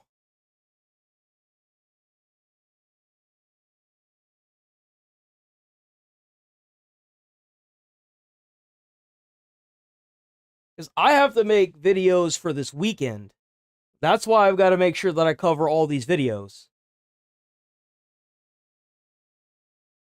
So that way I have content over the weekend. Development that you actually may not know. So this stuff actually does matter. And the reason why is because despite there are like perceptions of nobody giving a shit about a campaign for Battlefield, and by the way, I'd count myself as someone who really thinks Battlefield shouldn't be bothering with those, an EA survey of beta players saw 30% of people excited about the return of the campaign. I don't think they'll be excited by what they got, because what they got is a set of levels that are loosely themed around assets from multiplayer maps that lurch you around from set piece to set piece with this strange wraparound cutscene based narrative that's basically just designed to set up the eventual battle royale that we're like 99.9% sure will be dropping very soon. Damn. And it's weird. The dialogue and the narrative especially feel like they are from the worst of military pulp novels. It's quite something. And the best way we could capture it here is to say that the vibe is basically that it seems like this was the first or the second draft of the campaign, and they basically had to go and make it. And that actually backs up Ars Technica's reporting. And this is where things get really interesting. So according to them, this campaign was freshly started in February 2024. Damn. Well, that's because Ridgeline Studios was shuttered. So it got shut down, and then 3 other studios picked up the work. And at that point, campaign development restarted. That then led to 19 months of working from scratch, whilst of course delivering the rest of the game, and they apparently still failed to hit the alpha mark by late spring 2025. And to give an idea of what that means, right? Generally speaking, an alpha would mean you've got all your features and your tech done, but maybe not all of your content. A beta would generally be all your features are there, all your content is in.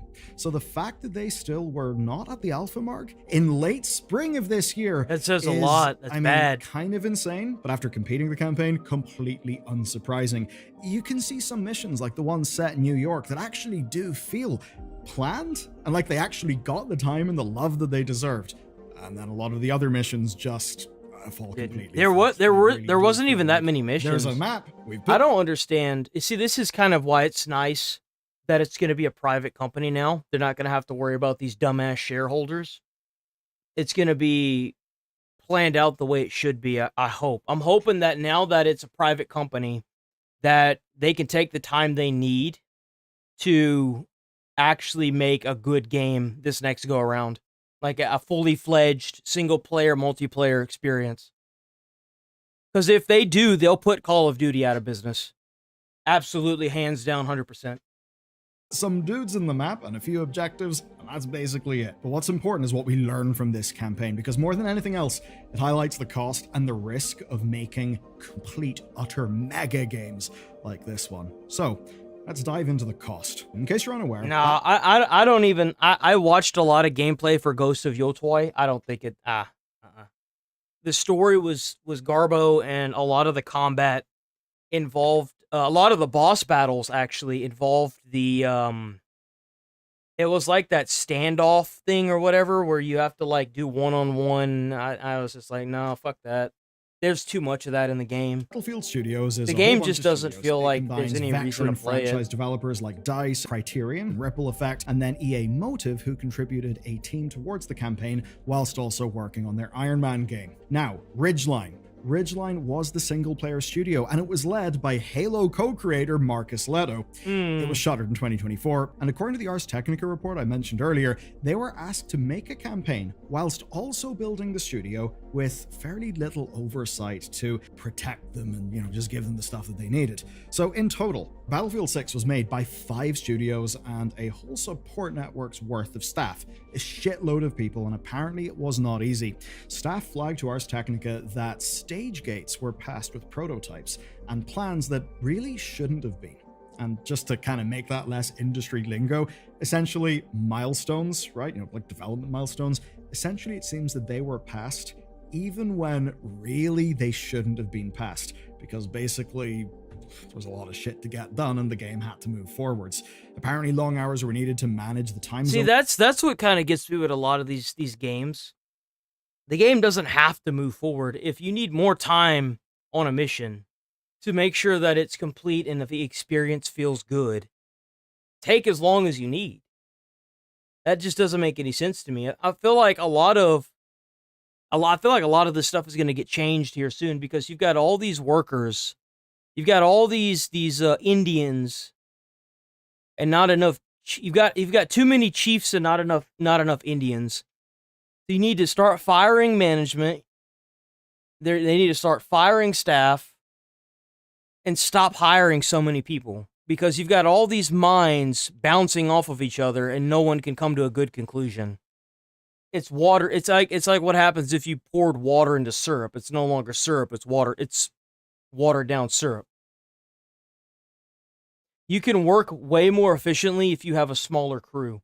And I do feel like now that is it Saudi Arabia bought EA, I do feel like they're going to go through and fire a lot of people.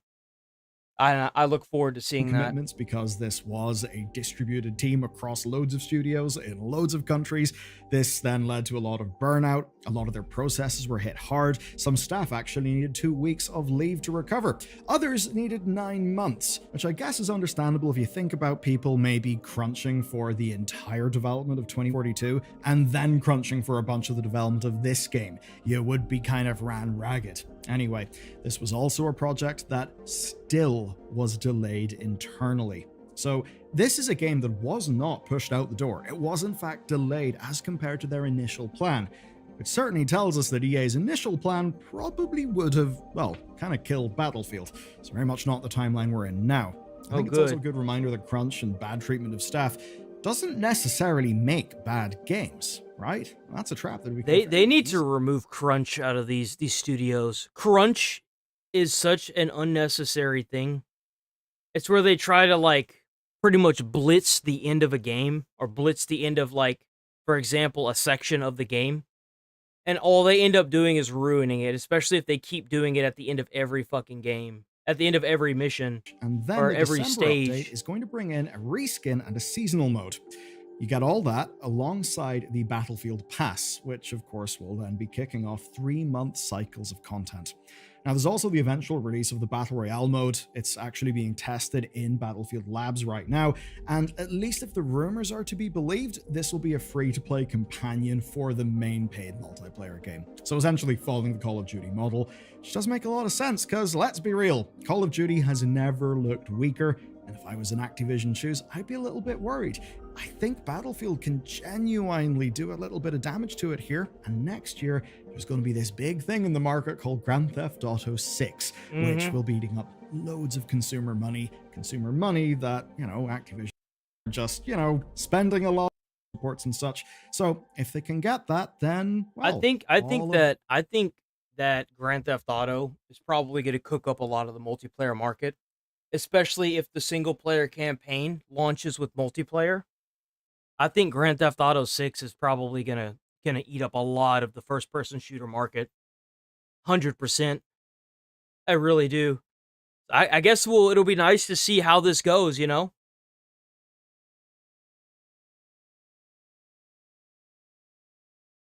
Okay.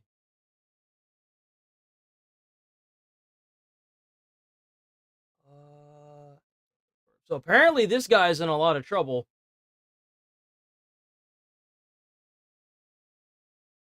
18 counts. Tonight, former Trump administration national security is facing federal charges over alleged mishandling of classified information. The indictment was handed down a short time ago. Correspondent David Spunt has breaking details tonight. Good evening, David. John, good evening, or Brett, good evening. The former Ambassador John Bolton, that's why I said John, facing these 18 counts in this indictment. It's kind of crazy. They tried to do the same thing to Trump. Look, I'm gonna make this very, very straightforward. I'm not for either side.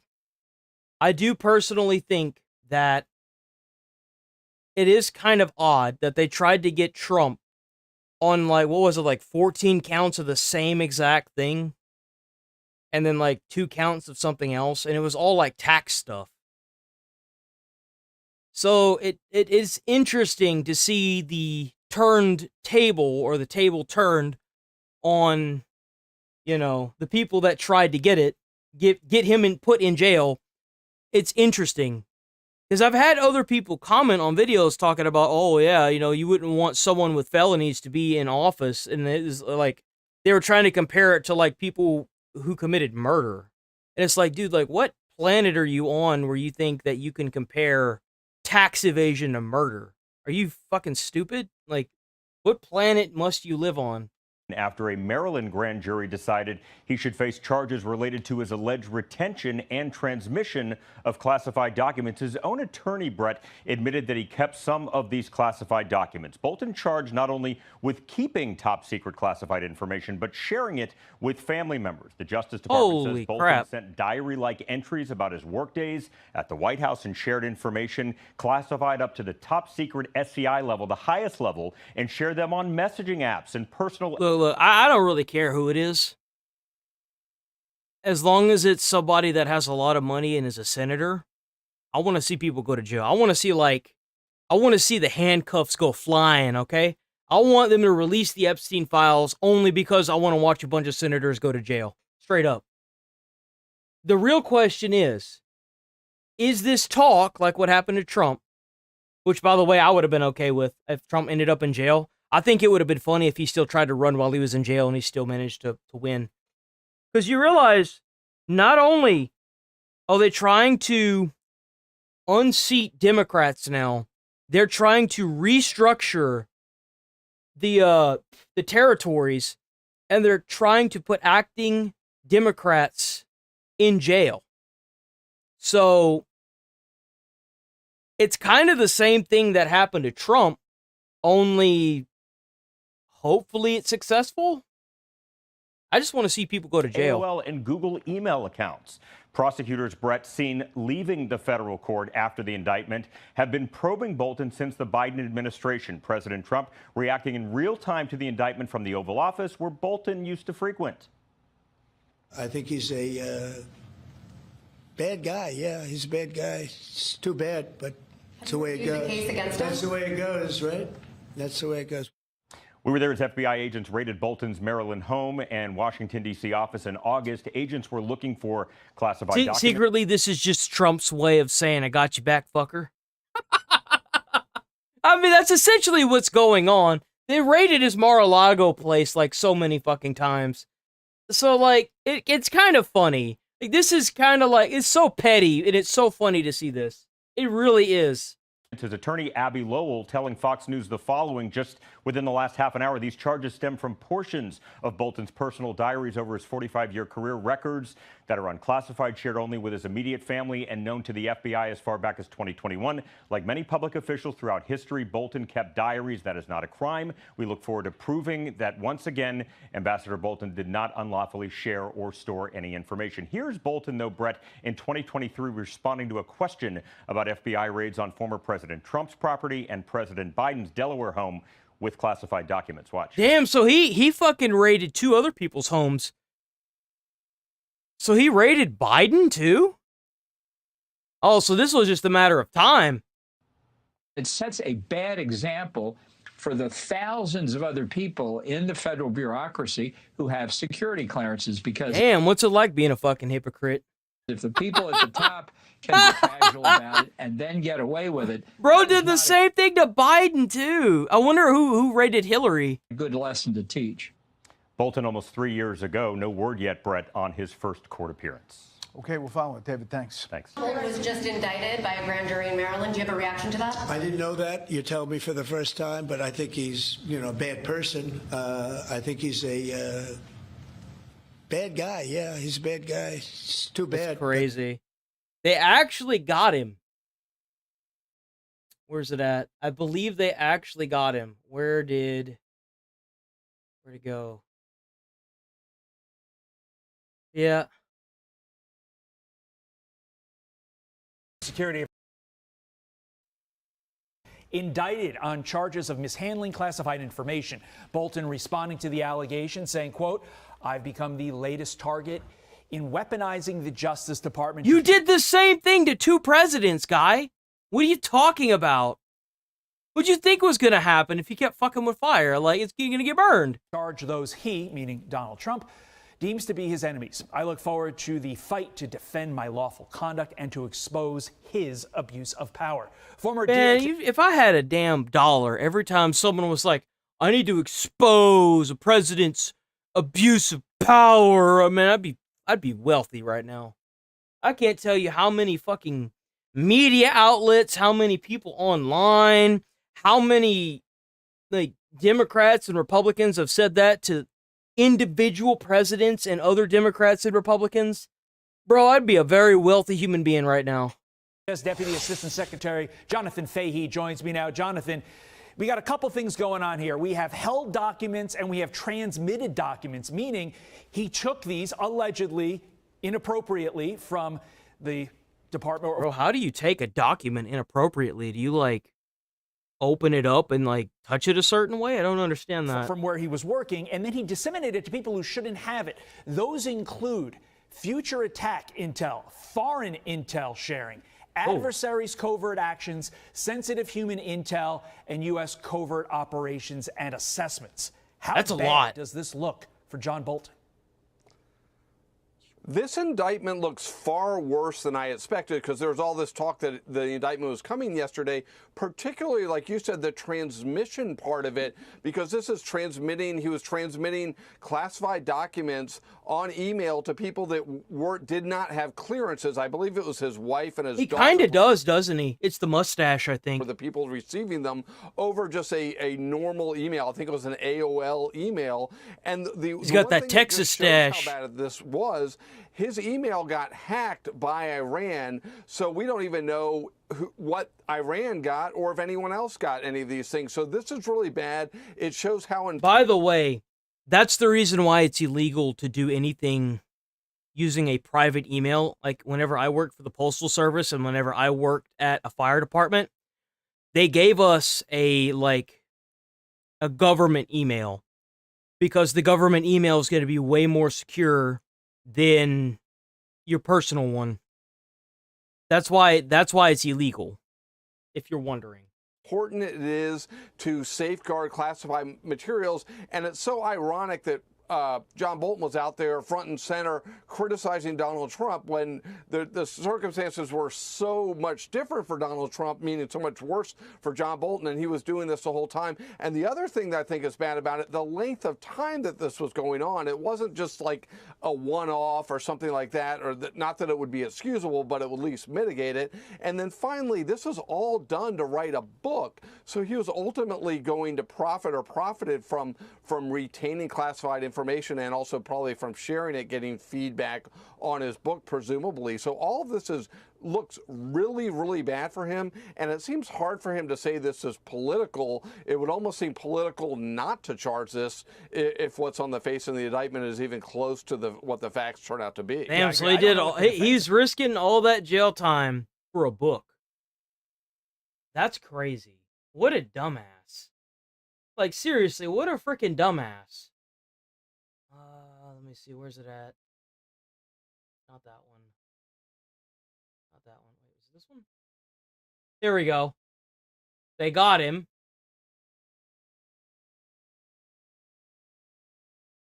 Where's the audio? In Maryland. They got him in Maryland? Advisor John Bolton surrendered this morning at the U.S. District Courthouse in Maryland. Bolton faces 18 federal counts in the classified documents case. David Spunt is live from Greenbelt, Maryland, on this for us this morning. Hi, David. Hi, Sandra. He surrendered about 45 minutes ago. I asked him if he had any comment. He put out a lengthy one last night. We'll get to part of that in just a minute, but he said nothing as we have this video of him walking in the courthouse just shortly after his attorney, Abby Lowell. Right now he's being processed. We're told that he will make an initial appearance at some point here in the next couple of hours here in Greenbelt, Maryland. He is facing 18 counts in this indictment after a grand jury met yesterday. The charges of not only keeping top secret info, but sharing it with family members. The DOJ says he sent diary-like entries about his workdays at the White House and shared information classified to the top secret SCI level, the most sensitive, shared them on messaging apps and personal email accounts with those family members. President Trump reacted in real time from the Oval Office yesterday to the indictment. I think he's a bad guy. Yeah, he's a bad guy. It's too bad, but that's the way it goes. That's the way it goes, right? That's the way it goes. He's just doing this again? We were there as FBI agents raided both the Maryland home of Bolton and the D.C. office at the end of August. His attorney, Abby Lowell, said many of these classified documents were cleared for use while he wrote his book. Bolton noted the prior DOJ did not charge him, though Fox is told he was investigated under the Biden DOJ. Bolton said in a statement of his former boss, Donald Trump, quote, "Now I have become the latest target in weaponizing the Justice Department to charge those he deems to be his enemies with charges that were declined before or distort the facts," end quote. And here's an interesting soundbite from Bolton in 2023 responding to a question about classified documents found in the possession of both then. It's kind of funny that he's trying to say that it's an abuse of power, but he did it to two fucking people. He did it to two people. Come on. President Trump and then President Biden. Watch this. And it sets a bad example for the thousands of other people. What did you think? This clip was just going to fall off the face of the planet? This guy's an idiot. Bro, I thought you had to be smarter to be a senator. In the federal bureaucracy. I guess you don't really have to be all that smart if you just, like, put stocks on something and then change the law for it so the stock price goes down on it. Who have security clearances, because if the people at the top can be casual about it and then get away with it, that is not a good lesson to teach. Wow. And Bolton now in court surrendering and will have his initial appearance. We'll follow it a little bit later this morning. Sandra? All right, David, thank you very much. I'm Steve Doocy. I'm Brian Kilmeade. And I'm Ainsley Earhart. And click here to subscribe to the Fox News YouTube page to catch our hottest interviews and most compelling analysis. That's crazy. Okay, here we go. Wait, oh, this one. Yeah, here we go.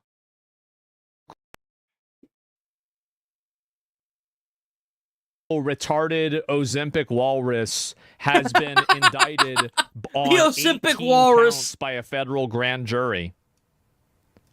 Oh boy. We have breaking news right here on CNN from our Caitlin Polans, who has been reporting on the possible indictment of John Bolton, the former national security advisor for President Trump in his first term. Caitlin, what do we know?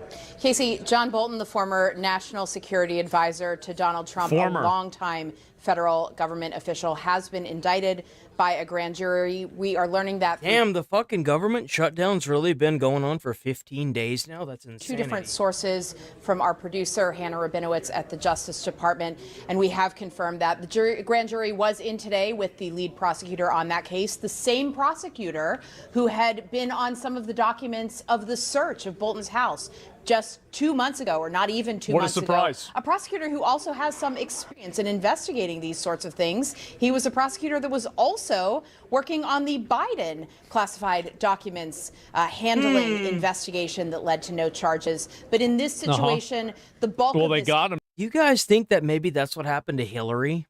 And that's what happened to, it's probably what's going to happen to this guy?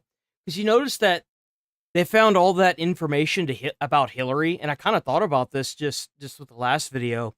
What if Trump's been using all this information to be like, look, we're either going to charge you and you're going to go to jail, or you can drop out of politics and do your own thing, and we'll leave you alone. That's kind of a spooky thing to think about, isn't it? Because you noticed ever since all that drama came out with her having all that stuff on her private server, you haven't seen hide or hair of her. It could be true. Like, if you really think about it, this could be a way for Trump to not necessarily it would be blackmail, to blackmail this guy to shut him up and keep him from making another book. Just be like, we're either going to bury you or you're going to shut the fuck up and go away. And you have your choice. I feel like that's what's actually going to happen this time. Case. It's been going on for several years, and our understanding is that it's about John Bolton's use of an email account with AOL, an email account where he was... That's the same thing that Hillary did. That's the exact same thing that Hillary Clinton did. That's odd.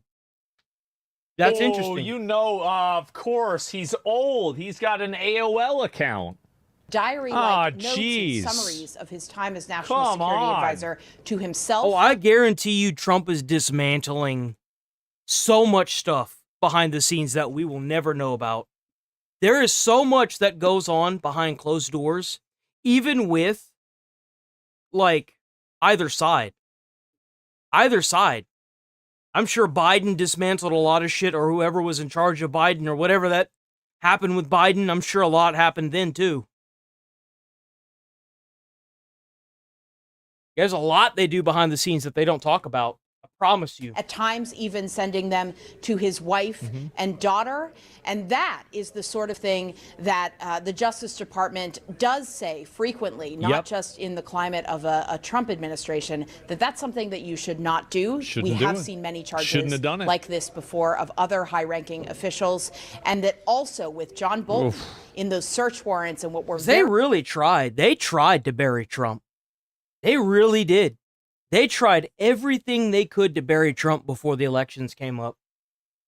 And I do kind of feel like, in a way, it was definitely biased because of, like, the 14 charges of the same thing. Like, come on. I think that it's odd, but it's kind of ironic that now that Trump is the president, he is single-handedly dismantling not only everything that the Biden administration has done in the past 4 years, but he is single-handedly trying to shift all of the Democratic areas and, like, take some of them out so that way it makes them harder to get representation. He's and he's trying to put people in jail. Top everything off. It's kind of like he's getting his revenge one way or the other. It just feels really, like, spiteful, you know? Very likely to see in court going forward is that the Justice Department saying he should have known better. Casey? Shouldn't have done it. Shouldn't have done it, bro. Yeah, like, how hard is it to not... did not break the law. Carolyn, Like, can seriously. you take us through here the timeline of investigations into John Bolton and just what we know and don't know about the administrations under which they were started? Because there was a probe into his book that started under the first Trump administration that the Biden administration later dropped. Can you just walk us through what we know, what we don't know about whether these two things are related? Yeah, Casey, I think as far as thinking about this, in which administration did it start, it's not about both of those things became part of the search warrant, one aspect, but this AOL account... Apparently he was able to get some kind of protection for the files that he had because he was going to use them in a book? I don't understand why, as a senator or a political professional who is getting paid from the White House, you are even allowed to take classified documents home, period. How is there not like a checkout person that looks through whatever you're trying to get and says, no, this is classified, it has to stay here? I don't even understand. Like, can you just go into the White House as a political official with a name tag and walk out with whatever the hell you want? Like, how? That's another thing that has had a long history of being investigated, both by people in the Biden administration. You would think that classified documents would be held under tighter security, would they career not? prosecutors, as well as career prosecutors, they're still classified. in the District of Maryland in this Serious administration. boomer mistake. And the arc of that investigation, it came to the Justice Department because John Bolton, his email was hacked by a foreign government, and during the intelligence collection That's around why you don't use an AOL email to talk about like the fucking national security. That's why who even fucking uses AOL anymore? That's still a thing. you don't do it. that. This is the whole reason. From our sources, it became clear You can see why. to the American federal government that there might Yeah. be stuff in his email account that probably shouldn't have been kept in an unsecured way. Yep. Well, and the hack by a foreign government of his commercial email account would sort of underscore the point that you're making about some of these other cases, but of course underscores his personal... Well, he doesn't want being against them being literally searched and seized. Well, they tried to do it to Trump. I mean, they gave him a mugshot. They charged him for 34. They actually took his mugshot, which is crazy. The same thing. That was a felony. No. Not see, you can't go at somebody and do that to someone and not expect them to do the same thing back to you. I completely understand if I was in Trump's position, I'd have done the same thing. I would try to bring down as many of these idiots as I could because they tried to do it to me. Like, and straight then up. expect to not have this happen. Yeah. No. You should have expected this to happen. You should have never done that. And you know, this is all preventable if you just don't break the law. It's not like someone's holding a gun to your head and saying, take the documents. Bro walked out with the documents, like classified documents that are clearly illegal to just take home. Why is it so hard to just leave classified? Like, how can you just go into a place where classified documents are being held and take them home? It makes no sense. How? If you didn't want this to happen, you shouldn't have started it. You shouldn't have started doing it. That's it. Yeah, take a shot at the king. You better not miss. Well, they did miss, Amen. literally. They missed twice. They couldn't lock him up. And I'm not going to say that it was a far left or far right person that shot at him. But they missed that one, too. They actually missed quite a few times, bro. So, yeah, then lose the I president. guess that's what happens whenever you're a radicalist that has, like, one less brain cell than everybody else and can't shoot. Exactly. And it wasn't justified against Trump. Let's say it was. It doesn't matter whether it's justified or not, does it? What matters is this guy going to have his entire life fucked up because he did this or not? That's really what matters. Who cares whether it's fair? And you know what the best part about it is? The only person that it's going to matter to is him. Because it's going to be the same political shitstorm that happened whenever Trump was getting his mugshot taken. Is that this man is either going to be... if I was Trump, I would totally do what I had said earlier, which is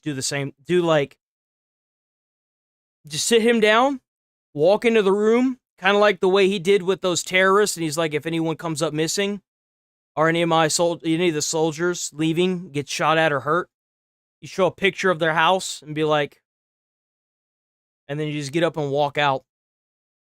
Do the same thing, be like, you can either stop doing what you're doing,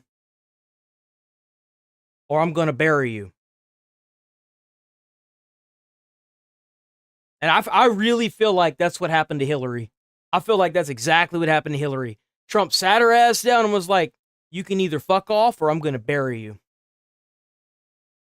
Because he's not the kind of person to like mess around like that. He's just not.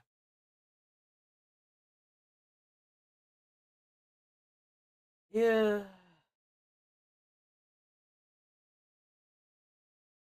So Chicago's on fire again. Be shifting towards a physical civil again.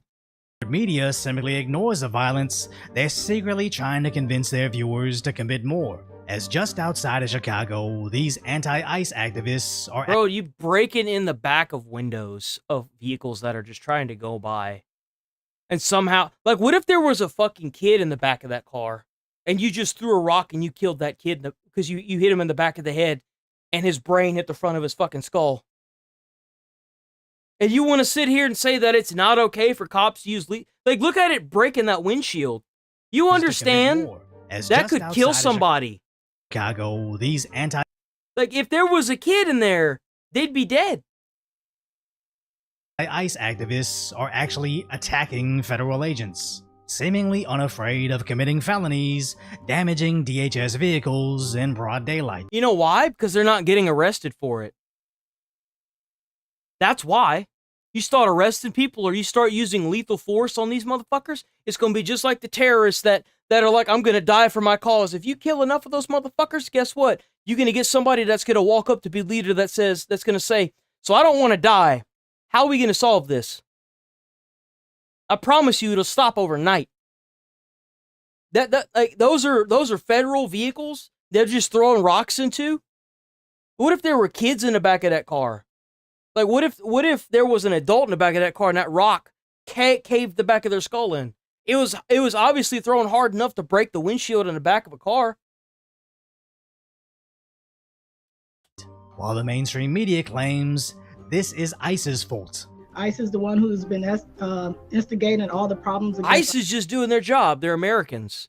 Those are American people that see all the benefits that you get for doing the ICE stuff.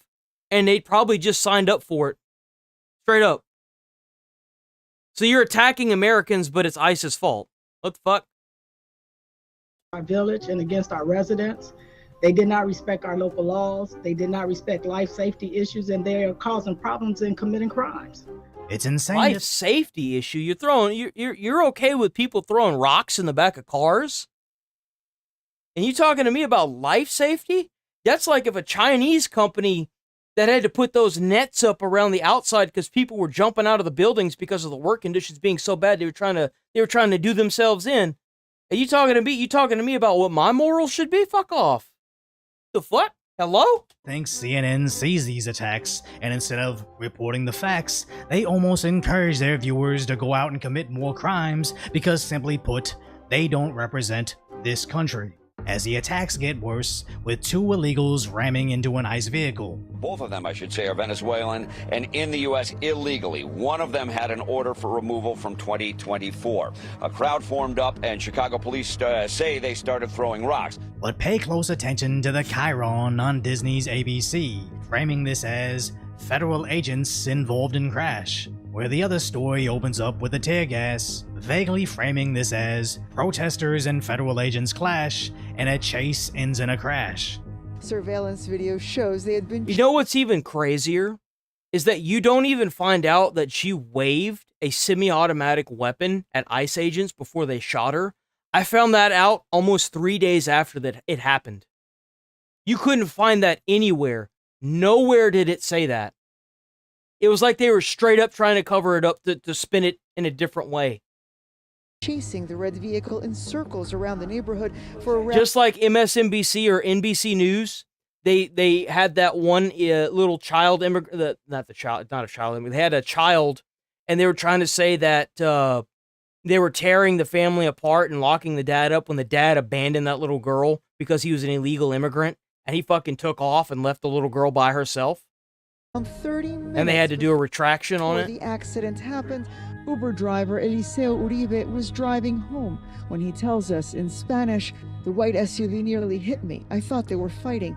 A Homeland Security statement today saying they were chasing the driver of the red SUV after he rammed them first. They know exactly what happened, as they openly admit the same things reported on Fox News. But instead of telling the truth, they want to tell you this carefully curated narrative, conveniently suppressing exactly who attacked first, and how these are exactly the Bro, check out Decoy Voice, by the way. Bro's awesome.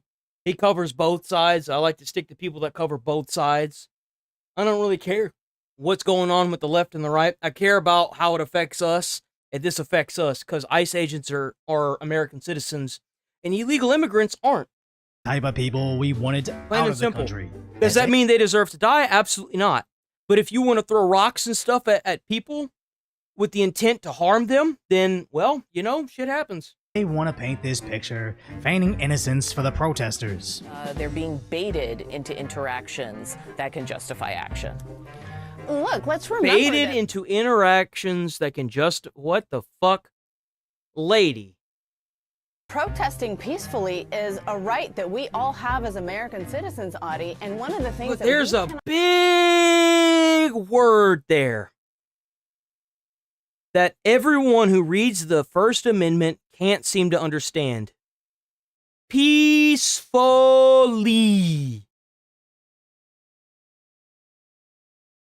Peacefully. That's the big one. Right there. not lose sight of here is the egregious violations of civil rights that ICE is involved in every single day. Where there are admittedly some peaceful protests. Bro, there ain't no civil rights if you're here illegally. The Constitution should not apply to you. You don't have a social security number. You don't have a date of birth in the United States. The United States Constitution should not apply to you. You're not a U.S. citizen. You're an illegal immigrant. Period. It's not rocket science. Stop trying to do mental gymnastics. If you are here illegally, the United States Constitution should not be used to protect you. Most laws should not be used to protect you. You need to go back to where the fuck you came from. Period. Proving to the world what happens when you give the EBT tribes way too much free time, where they march in the streets, waving seemingly every single possible liberal movement mixed in one march, including the foreign flag. You know, this is what I was saying whenever they finally did the peace in Gaza. They was gonna find some other bullshit. Now you see fucking Bucky signs. What the fuck is that about? What, are you trying to free Bucky now? Bucky's under attack? Bro, leave Bucky out of this. I like their jerky. Of the country they demand they not be sent to. The same country implementing deportation efforts objectively more aggressive than America's. As I had to censor that here, but that was a toddler, still inside a stroller, being tossed into a truck because like every single country... Yo, they picked up a fucking baby out of a stroller and threw it in the truck! Bro, them other countries ain't fucking around with this. God damn! Well, that's like, they try to play with your emotions that are like, well, you don't want to split the family up, right? You don't want to fucking, you know, send the parents back and then leave the kid here in the U.S. Send them all back, shit. Problem solved. Well, you got 3 generations of illegal immigrants. Ain't none of them in 4 years been able to figure out how to actually get the immigration process done since they've been here? Well, that's a you problem. Get the fuck out. Shit. Seriously. It took you 4 years of Biden's BS, and you haven't been able to actually immigrate legally? That's on you, man. Shit. Everywhere, Mexico enforces their border laws, but don't let that stop leftist idiots from waving that flag at an immigration protest in America. But this peacefulness... That's what I don't understand. Some of the immigration that's going on in the countries that I've seen these flags waving for, their immigration policies and their crackdowns they're doing right now are doing stuff like throwing babies out of a stroller into the van to deport. And they're waving the flags for that. It just goes to show the amount of goddamn blatant stupidity these fucking dumbass retards have protesting. There's so many of these fucking idiots, and it blows my fucking mind how stupid some of these, like if you ask some of these people why the fuck they're even protesting, they don't know, because 50% of them are fucking paid protesters, and the other half are idiots that actually believe dumb shit they read online. As Nick Shirley shows us them, again, attacking federal vehicles. Look, all the protesters showed up.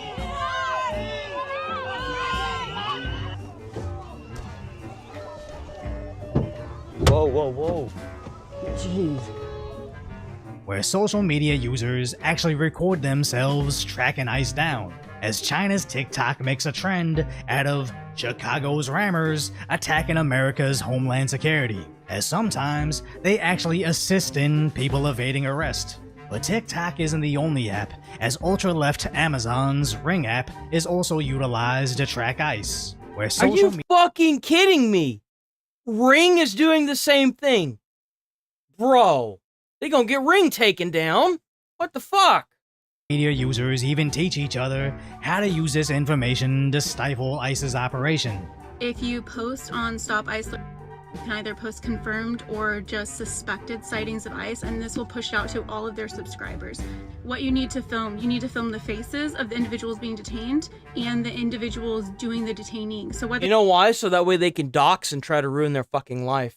Because these scumbag motherfuckers don't understand that whenever the United States president is pushing something into law, that he has the power to remove constitutional rights.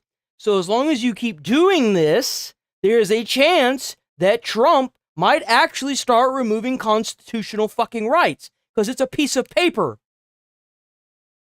If this doesn't stop and you keep trying to hurt ICE agents, he's already cracking down on the Democrats by trying to remove the amount of territory they control.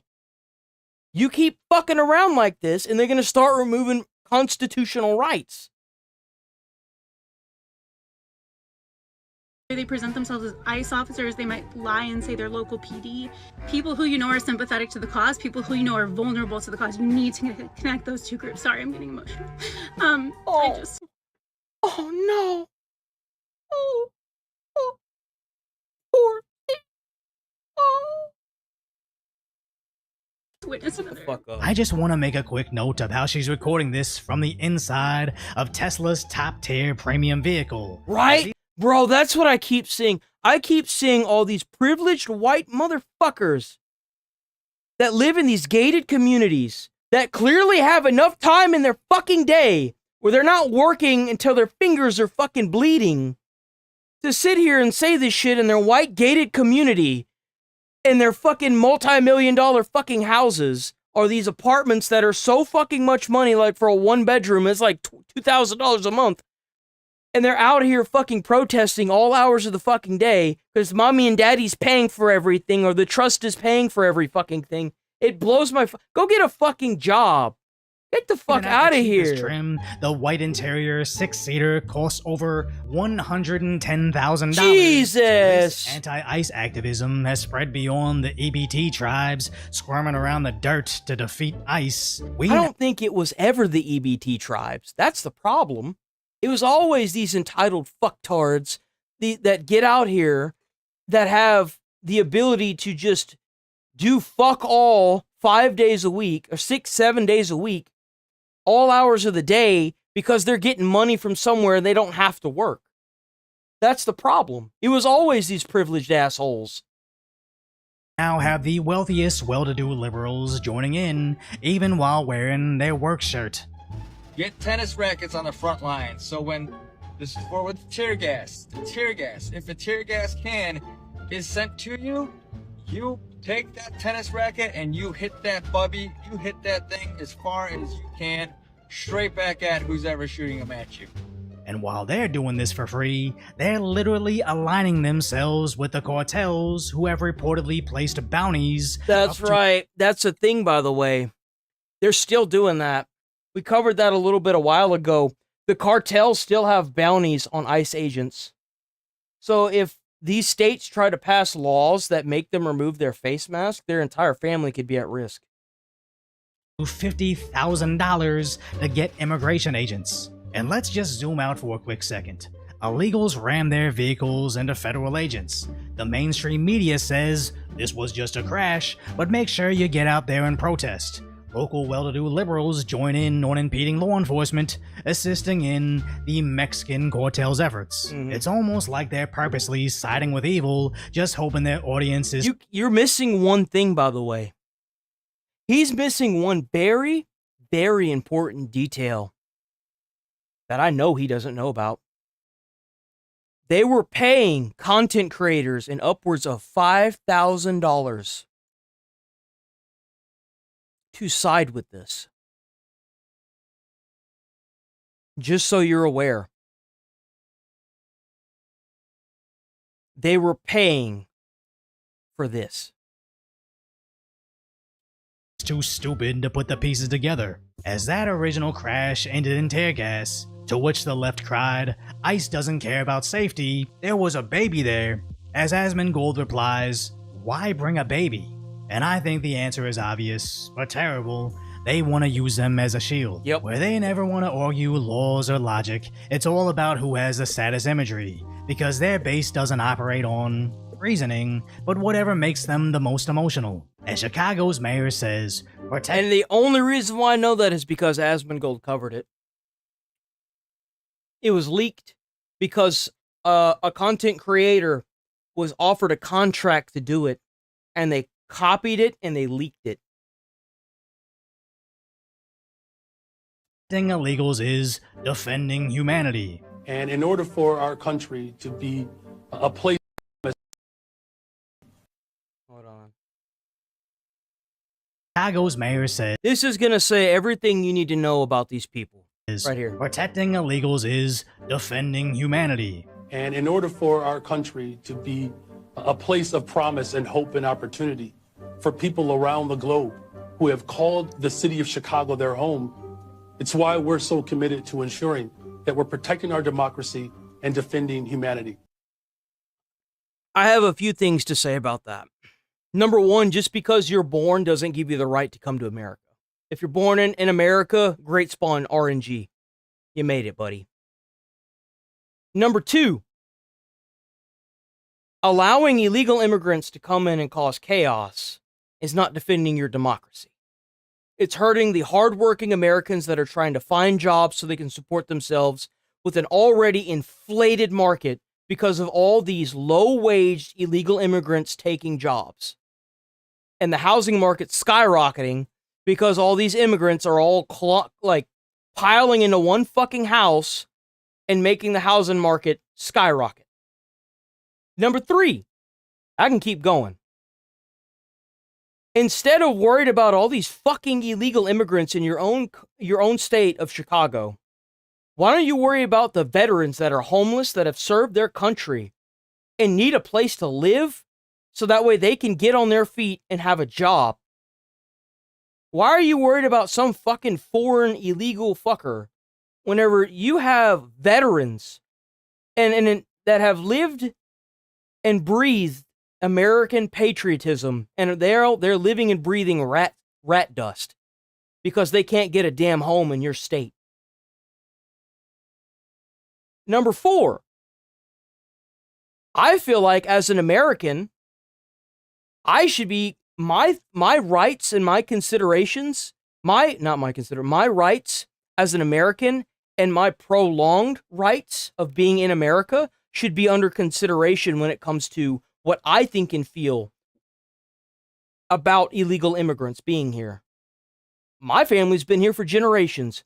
Theirs hasn't.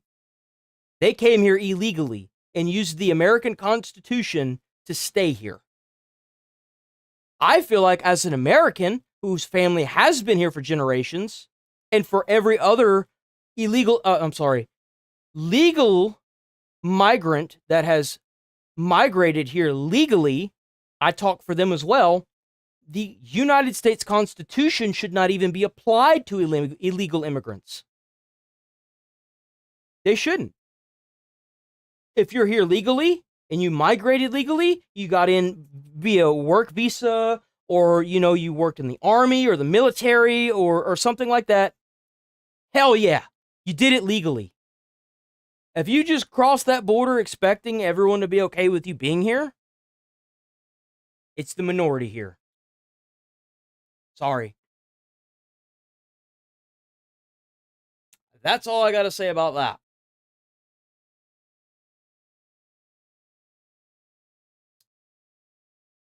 Continues to kill people in Gaza, which was not the deal. We will have no choice but to go in and kill them. Thank you for your attention to this matter. He just says it. He just straight up says it, dude. Just straight up says it. No fucks given. It's a beautiful thing, ain't it? They're still breaking the peace. At this point, I think they started, Hamas has, from what I understand, executed people in Gaza in the middle of the road. They're not stopping, even though they said that they would. So there's a good chance that Trump might end up doing something. Peace through annihilation. You've seen peace through strength. Now this is stage 2, and that's probably what's going to happen very, very soon. 2 more hostages released by Hamas as the terror group claims it has returned Somehow all we're of the still siding with Israel? Yeah, I would say Israel's better than Hamas. That doesn't mean Israel's good. It's like saying your finger getting cut off is better than your hand getting cut off. dead hostages it could find. Yeah, Hamas obviously. saying they now need special equipment to They've killed so many people that they've had to find these people. How is the world, all these countries, wheeling and dealing with these fucking psychos? They're a terrorist organization. Fucking kill them. This is disgusting. These motherfuckers have been terrorizing the Gaza Strip for so long now. Get them out of there. Fucking nuke them if you have to. Get them the fuck out. They are causing 2 full countries to be at war constantly. And they are still, even at peace, breaking the peace treaty by fucking executing civilians in the middle of the Gaza Strip. Stop doing deals with terrorists. Fucking kill them. This is crazy. locate the rest of them. Mm-hmm. Israel, for its part, keeping the threat of They're like, listen to what she even said. needs special equipment to locate the rest of them. Mhm. Israel, for its Say Israel's better than hand getting cut off. dead hostages it could find. Yeah, That they returned all the dead hostages they could find. You know how fucking disgusting that is? That's fucking awful. Saying they now need special equipment to locate the rest of them. Mhm. Israel, for its part, keeping the threat of military That action means on they its killed so many people and just threw the bodies everywhere. That's what that tells me. You really want to wheel and deal with a terrorist organization that does this? Fuck no. table with the country's defense minister, directing the military to plan for the total defeat of Hamas if they do not abide by the peace deal. Former State Department Deputy Special Envoy under President Trump, Eli Kohanim, joins me now. Eli, what a week it has been. And the latest appears to be that Hamas says that they have released all the bodies that they can find. And Israel is saying it is not good enough. And they're threatening military action. They're threatening to restart this war if Hamas does not comply with the rules of Fuck is Israel going after anyone other than Hamas? Seriously. You know, if this kicks back up, there's a good chance the U.S. is going to be siding with Israel. Like, there's no reason for this. the ceasefire. Well, So they what have to disarm and leave. That's Yes, the problem. That's is that the if other they- part of this. It doesn't just have to do with them returning the people that not only the hostages they've killed, the hostages that are alive have already been let loose. But the other part of this is that they must disarm and leave Gaza. They must leave. And if they won't, they face total annihilation. Trump is not fucking around with these people anymore, and I don't blame him. I think that what Trump is doing with these freaking psychos is amazing. We don't have to do boots to ground. Bro's using the most beautiful thing we have in the United States arsenal. missiles. It's great. I love to see it. Not just any missiles, tactical missiles. The good shit. Won't disarm. What? You got a leader that says that he's willing to die for his cause? Okay. Oh, damn, he's dead. Next. Oh, yeah, I'm willing to die for the cause. Pop. How about you? You want to die for the cause? There's only so many people that are going to get into power before someone's not willing to die. And leave, this problem doesn't go away. You have to totally get rid of these people. Mm-hmm. Like, you can give them safe passage to another country. They can retire there or something like that. But you can't, they can't stay there. Like, any day after the peace, they were already executing people again. Already. Any world where that they probably already have hostages again. And that group is still in Gaza, still in Palestine, that's a war zone, no matter what. Mm-hmm. Exactly. They're never going to stop? Well, I think I've got a feeling they're going to stop. Things go from here. Carly, things just go up from here. I want to remind the audience that Hamas is a U.S. designated foreign terrorist organization. Well, of course they are. So we can expect that they might want to play some games in this process. And it's not just the U.S. that's designated them a terrorist organization. Multiple countries have designated them a terrorist organization because they fucking are. You've got to be blind not to see what's right in front of you. However, we're in a historic moment because of President Trump's leadership. This coalition of Arab, Muslim, and Israel that he brought together, including European backing. And what we're seeing right now is not just about Gaza. It's about the future of the Middle East, a brand new Middle East, a peace for the ages, as the president has told us. Because this plan, the 20-point plan, what it does is it lays the groundwork for full normalization with Israel, and I have no doubt that the thing that he signed not only helps Gaza get to where it was, they want to add technological advancements into Gaza.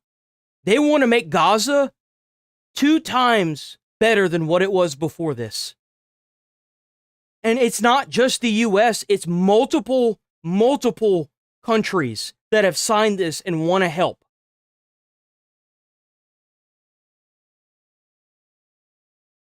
President's team is working on this right now. I want to also point out that the reason we're here is not just peace through strength, but it's peace through victory. And that comes about... Yeah, you just get rid of... I mean, they're literal fucking terrorists. They kill their own people. Exactly. Like, it's not even a question. It's not going to work. At least letting them leave part. They're always going to leave embeddings. The only way to get rid of them all is to fight them, and they'll fight to the last man. They're not afraid. I think that... I promise you that's not the case. When they start blowing up people with missiles, and you got a little terrorist fucktard that walks into an apartment with a little pinhole on it, and the apartment's in ruin, and you see his prior leader sitting there in little bits of fucking meat chunks, I'd imagine that he's going to have a different look on life. Let's see how long that fucking lasts. Being willing to fight to the last man feels a lot better when you're not losing, like, mass amounts of men every day. Mm-hmm. Exactly. Like, it sounds good, right? It sounds good. Oh, yeah, sure. But whenever they're faced with that, well, you know, that's different. Because of the brave U.S. military men who flew those B-52 bombers and took out Iran's nuclear program, as the president has said. They're religious fanatics. Everybody is a religious fanatic until they're about to die. Yep. And there will be people who will die for their religion. But there will also be a lot of other people that won't. Exactly. And I think it's really surprising how fast complete obliteration makes people rational. Mm-hmm. Exactly. I'm not saying all of them, but I think a lot of them, it becomes very, very evident what's going to happen. And Trump already did this before with the Taliban. He said, if you do this, I'm going to blow up your family and kill you. Mm-hmm. And then nothing happened. Problem solved. So this entire idea that you can't negotiate and you can't reason with these people, they're fucking humans just like anyone else. The idea, the age of using fear tactics and fear mongering of we're all going to fight to the last man, that doesn't work anymore. We all know it doesn't work. That is the art of war style slop that nobody fucking follows anymore. Oh, we're going to fight to the last man. Okay, I'm just going to shoot a missile at you. We lose nobody, you lose 20. Damn, must suck. You 20, you guys want to go to the last man? It's going to take us like 5 seconds to push a button. You sure you want to do this? You know, just get a cup of Joe, sit back, put your legs up and keep pushing the button. Hopefully that the next 20 men that are willing to die for the cause have a little bit of brain cells, but if they don't, we can just keep launching missiles. It's fine. One missile to every, 20 to 200 men? That's pretty good odds. I'm sure they'll run out eventually, right? Like, come on. Because you're not using the language that they're listening to. War is no longer fought on the battlefield.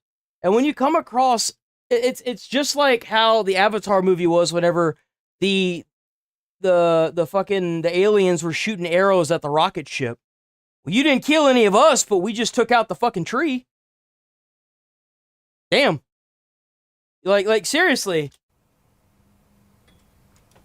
Taking out Iran's nuclear program, their military infrastructure, that also paved the way for us to be at the moment that we are right now, which is peace after 2 years of war and fighting, which began under Joe Biden's feckless presidency. It was a remarkable. I'm sorry, but like, I understand people's frustration with Joe Biden. It sucks that he's dying. I don't understand how that man was able to stay president for 4 years. He did nothing. Like, man.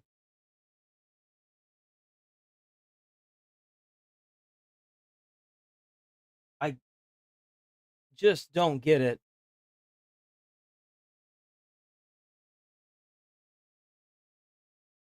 I agree. They need to stop blaming and start doing.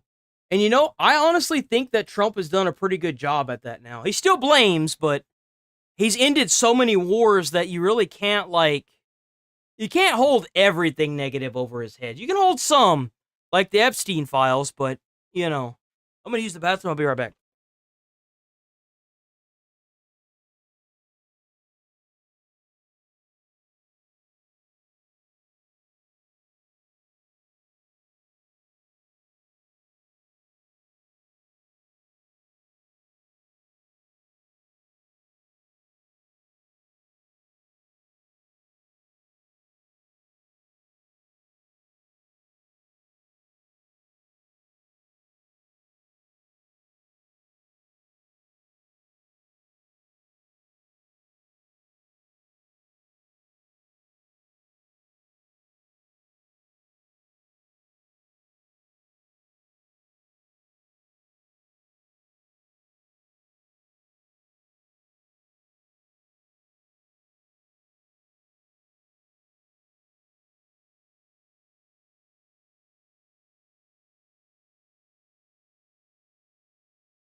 Sasha Gray, what is this?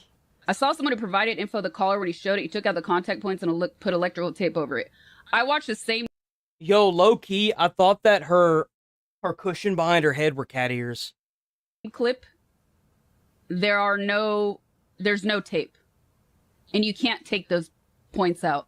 You cannot cut the prongs off of a that man. That's what I'm saying. The cope is so hard with a lot of people on this. Well, you know they wake up and take their haterade and copium every day, so like... Electric prongs are taken out of it. But here's...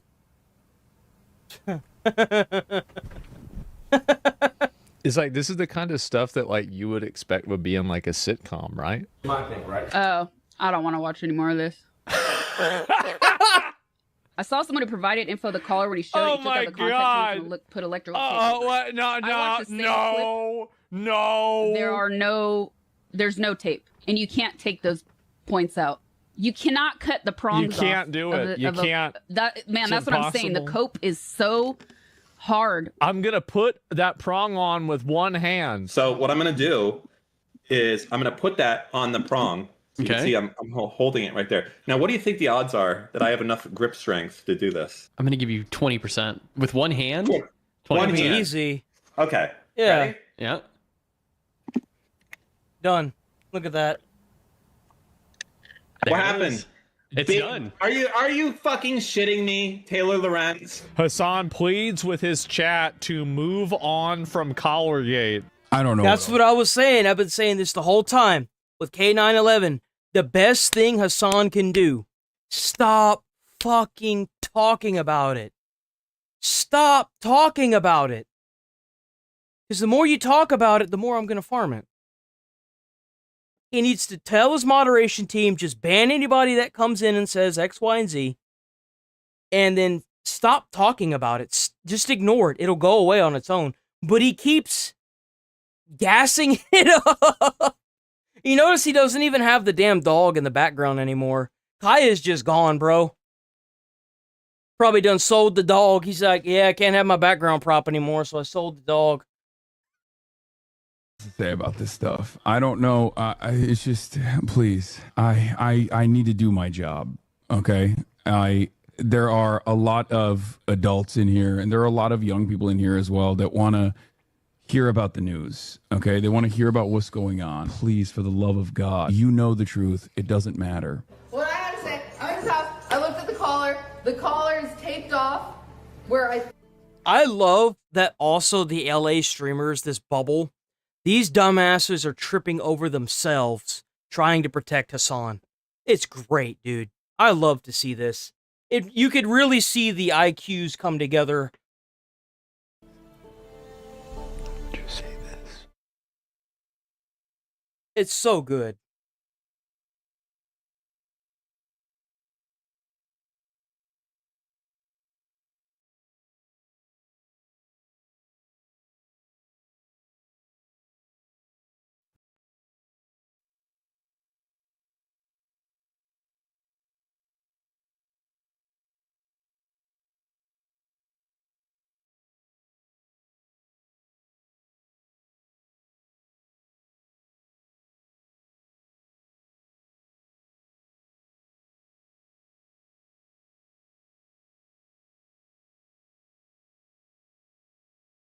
The truth shall set you free.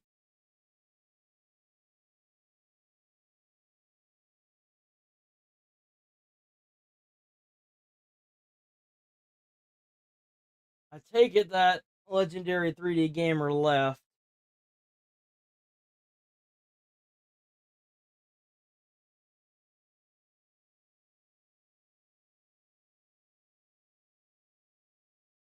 I feel like, though, if he were to admit it now, he would just cause the uproar to get even worse. I think he's just got to ignore it now. Because if he admits that he was wrong, it's just going to blow everything even more out of proportion, honestly. I genuinely think that. This was a day ago. Placing a shock collar on Hassan as a form of punishment in the U.S. We're going to talk about shock collars in the U.S. This is a crazy topic. It's a topic that may get me in massive trouble. And actually, I have been away the last couple of days because I believe it may actually have already started some trouble for me based on my recent tweets that I've been putting out on the shock collar incident. I've been very, very vocal about. Check out Legal Mindset, by the way. Awesome content creator. He is an attorney at law, so check him out. He knows what he's talking about. As far as I'm concerned, if Legal Mindset has any drama, as long as he streams it, we'll be there to watch it. About this on my social media about placing a shock collar on Hassan, that I think this is an appropriate punishment for him. And I think as a result, Antifa is already looking into me and sending their thugs, sending people after me. So we'll talk about that today on this. It's a crazy topic. It's something I'm going to get a little bit emotional and personal about. You know, there for the longest time, whenever I started posting about Hassan, I kept getting threats too. I'm not even going to lie. I started getting threats and I was reading them and I was like, oh, that's a new one. I've never heard of that. So I just kept removing comments, and now whenever I post a video, I'm getting like good comments, you know? So like, as long as you just keep removing people, they'll fuck off eventually.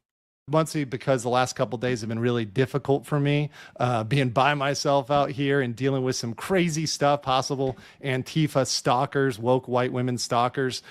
This is something we're going to get into with collaring Hassan. Of course, I've got a pee-pee. For new viewers, that means a PowerPoint. Nothing bad, nothing dirty. Oh, he's got that PowerPoint. You know he's got that big pee-pee, boys. He's got that big pee-pee, man. He's got to have that humongous, girthy, huge pee-pee.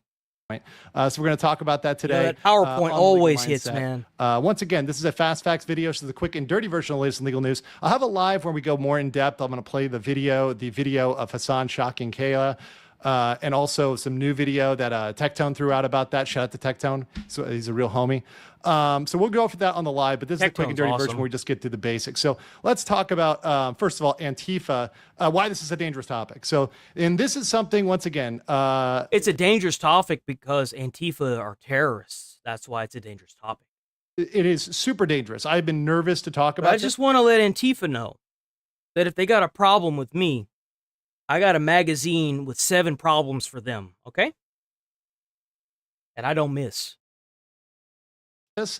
And don't think that I won't do it. Really nervous to talk about this because a lot of people are going to be pissed off with me, like really pissed off. And especially if I get to this bedroom, bro. Shit, I got a gun in the back left corner. I got a bigger gun in the back right corner, and I got one right here at my desk. All I got to do is pull my fucking tray out and somebody's getting a hot pumping. Perhaps enough to kill me, because this is something that is really controversial, that a lot of people out there, especially in the US, especially right now, post Charlie Kirk, because remember, we live in a post Charlie Kirk era where people are being assassinated, and that's probably going to get me demonetized. People are being assassinated in the US. People are coming to shoot up churches. No, you'll still get monetized. You'll probably get like limited ads though. You'll be able to monetize the video. I've noticed the only thing that gets your video demonetized or like you can't monetize a video is if you have copyrighted material on it. Christians are coming to kill moderates, and nobody is more moderate and based and stuck in the law and the facts and truth and justice than me, but I will not be silenced, right? I am going to... Damn straight. Damn straight. That's what I like to hear. Bring it home, baby. Speak up on truth and justice and freedom the way it is. I don't care if people threaten me with my life. I will give my life for freedom and truth and the law. That's what That's what I've always stood for. And I just went from going into burning buildings. Think I give a fuck? No, I don't. I used to give my life to rescue people. And if this helps save a democracy, I'll do it too. Not afraid. I'm not afraid to die for that. If I become the Charlie Kirk in Thailand, for the fact that I talked about, a shock collar as a punishment, that's fine. I'm willing to take that, and that could happen, and that's fine. I'm okay with that. I've kind of come to peace with that. Or because I'm a Christian, right? I'm killed because I'm a Christian. That would be okay. I'm okay with that. I have faith in God, which is something I haven't talked about on the channel. But I'm going to throw that out there. Once again, I'm not the perfect Christian. I'm not a perfect person. Bro, you got to go and pray for Legal Mindset. You got to pray for him. Make sure his family's okay. Make sure he's okay. You know what I'm saying? Give all your loves and thanks to him. A lot of mistakes. I am very non-traditional, and I don't line up with all the beliefs of the church necessarily, and that's kind of something that's naturally coming out as part of this conversation. But people are going to call me racist. They're going to call me bigoted. They're going to call me cruel towards prisoners. That is absolutely opposite of the case. I love everybody. I'm super cool with everybody. I'm not cruel to prisoners because I don't want to kill them. I'd say that's pretty moderate. I mean, if you want to call it what you want. I've traveled the world. I'm cool with everybody from every country. I love traveling. I love going around the world. I love meeting new people. I love just having random conversations with people about stuff. Bro, right? That's why I miss high school so much, or like going to college, like just being able to sit down and chat with somebody else going through it, man. it really kind of makes you feel a type of way. That's just who I am. Good feeling. That's just the type of person that I am. But I'm going to stick up for truth and justice. And when people need to be punished, I am going to punish them. Amen. Or not myself, right? But I'm going to help through the law find a way to punish people. That's my gift. My gift is the law, speech, right? That's my superpower, if you will, right? Golden boy. I don't want to be disrespectful, but I'm going to kind of move this up because we've only got 3 more minutes left on this video, and we need to move along. Is protected for. That's who I am personally, because of the foreign elements of Antifa as an FTO. This can be done for allied groups which carry extreme violent beliefs and meet the simple FTO criteria. So I said, hey, look, there's an established method to do this, the Department of State. They should do this. Pam Bondi's not doing it because she's lazy as hell, right? And she's mainly a political operator. She's not really good at mass prosecution, which is what they need in America. They need to be mass prosecuting Antifa. It's a big risk. That's the problem right now. That's why these confrontations with DHS are happening, because they're not being prosecuted. They're not. They're being caught and released. Even whenever they do catch these people that are throwing rocks at ICE vehicles and stuff, they're just releasing them back. They need to be prosecuted at a federal level, federal level crime, which is key today because the states, especially the woke states like California, are going to try to stop this, right? And this all occurs within the Department of State. So the Department of State handles this all. It's unlikely to be blocked by judicial review. It must be challenged within 30 days. There's a limited scope of review. It's very, very easy to get this thing passed. And there's it's never been overturned, really. The FTO designation has never been overturned. So just declare all of Antifa and all the foreign elements, everything linked, just declare all that stuff as an FTO, start rounding these people up, start throwing them in jail, start punishing them, throw shock collars on them. Yeah, we're going to talk about shock collars because Hassan and his Antifa homies should all be wearing shock collars and doing work. They should all be paying back for what they did. Bro, that's what I'm talking about. Yes, sir. That's what I like to hear, bro. Legal Mindset is fucking posting up today. They need Let's to have go. payback. Once again, I'm a very nonviolent person. I don't like violence, right? That's why I actually like the shock collars because they're not violent. They're not lethal, killing somebody. And once again, I think we should be humane to prisoners. I think that we should, be just to prisoners. I think there's a lot of problems in prisons, like prison rape and assault and everything else, and that's not good. I agree. I feel like if you're gonna make them work, if you're gonna make them work in prison, there should be way more protections and better health care for them. I do. I think that if you kill somebody and you were given a life sentence, which you should be given a life sentence in prison if you're found guilty, and you should be forced to work. But I feel like they should house the prisoners way better, prevent these awful things that happen to them, and give them better health care. I do. Hell, maybe even beef up their meals, especially if they're going to be working all day like what I want them to do. I would love to see that. So that way, whenever they transition from being in, well, if you killed somebody, you're just kind of fucked. Sorry to say it, but you're going to pay that debt that somebody else was already given to society. You're going to pay that bitch back. That's just all there is to it. Good. It's not fair for prisoners to have to be beat up and, raped and have other stuff happen in prison. That's messed up. Nobody should have to go through that. Nobody should have to go through that just because they committed a crime. Nobody should have to be, beat up and assaulted. I really empathize for the prisoners that have been in prison and gone through that, because that's some dark stuff that they had to go through. And man, I feel for them. I feel for them. And one way to stop that is with the shock collars, right? Let's stop that. Let's go through a humane way. And we can do stuff like putting them to work. Let's say Antifa burns down a city. Let's put them to work building the city back up. I like that. We can do that legally in America. That's actually legal under the Constitution because slavery is still legal. That's the controversial statement. I wanted to put that in the title, but YouTube might ding me in the title, so I'm just going to say it. Slavery is still legal, and we're going to talk about that today. But first, let me talk about my crazy Bangkok story, right? So let me talk about some woke white women stalkers. Now, some of you may not believe this, but the people that know me in Bangkok know this story, and it's been pretty crazy. I told my homie Ryan today, and he actually saw this happen with me at Starbucks. Ugly women. We're on a really ugly, they're frowning, right? Woke women are never happy, right? They're always frowning. They're always unhappy. They're scowling. You know why? Because they'll always find something to bitch about. Whenever you fix a problem for somebody and they just find another problem. I've been at work and done this for people that I've worked with, and I will solve a problem by telling them what they can do to fix it, and they will either completely disregard it or they'll do it and then just find something else to bitch about. And I'm just like, okay, there's nothing more that I can say to you, and I don't want to hear you rant that's going to solve this problem, because you're just going to find something else. I don't care. Dude, and I just get up and walk right? out. They're mean mugging you. They're like looking at you like they're going to kill you, right? That's the woke woman. That's the woke woman out there. And that's been who's been looking at me. It's been all woke problems. And Thailand's super easy to come to. You're going to show, you get somebody to do that and nobody would know.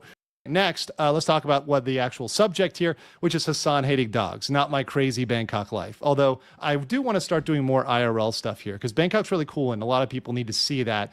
So I'm going to be doing some more IRL in this, and this is something that's been trending for Shocked. There's also another video, essentially, and it keeps retrending because they keep digging up more evidence too. Torturing this animal, and I want to talk here. And now some of you have not been to Thailand. You don't know who Mudang! is, and you don't.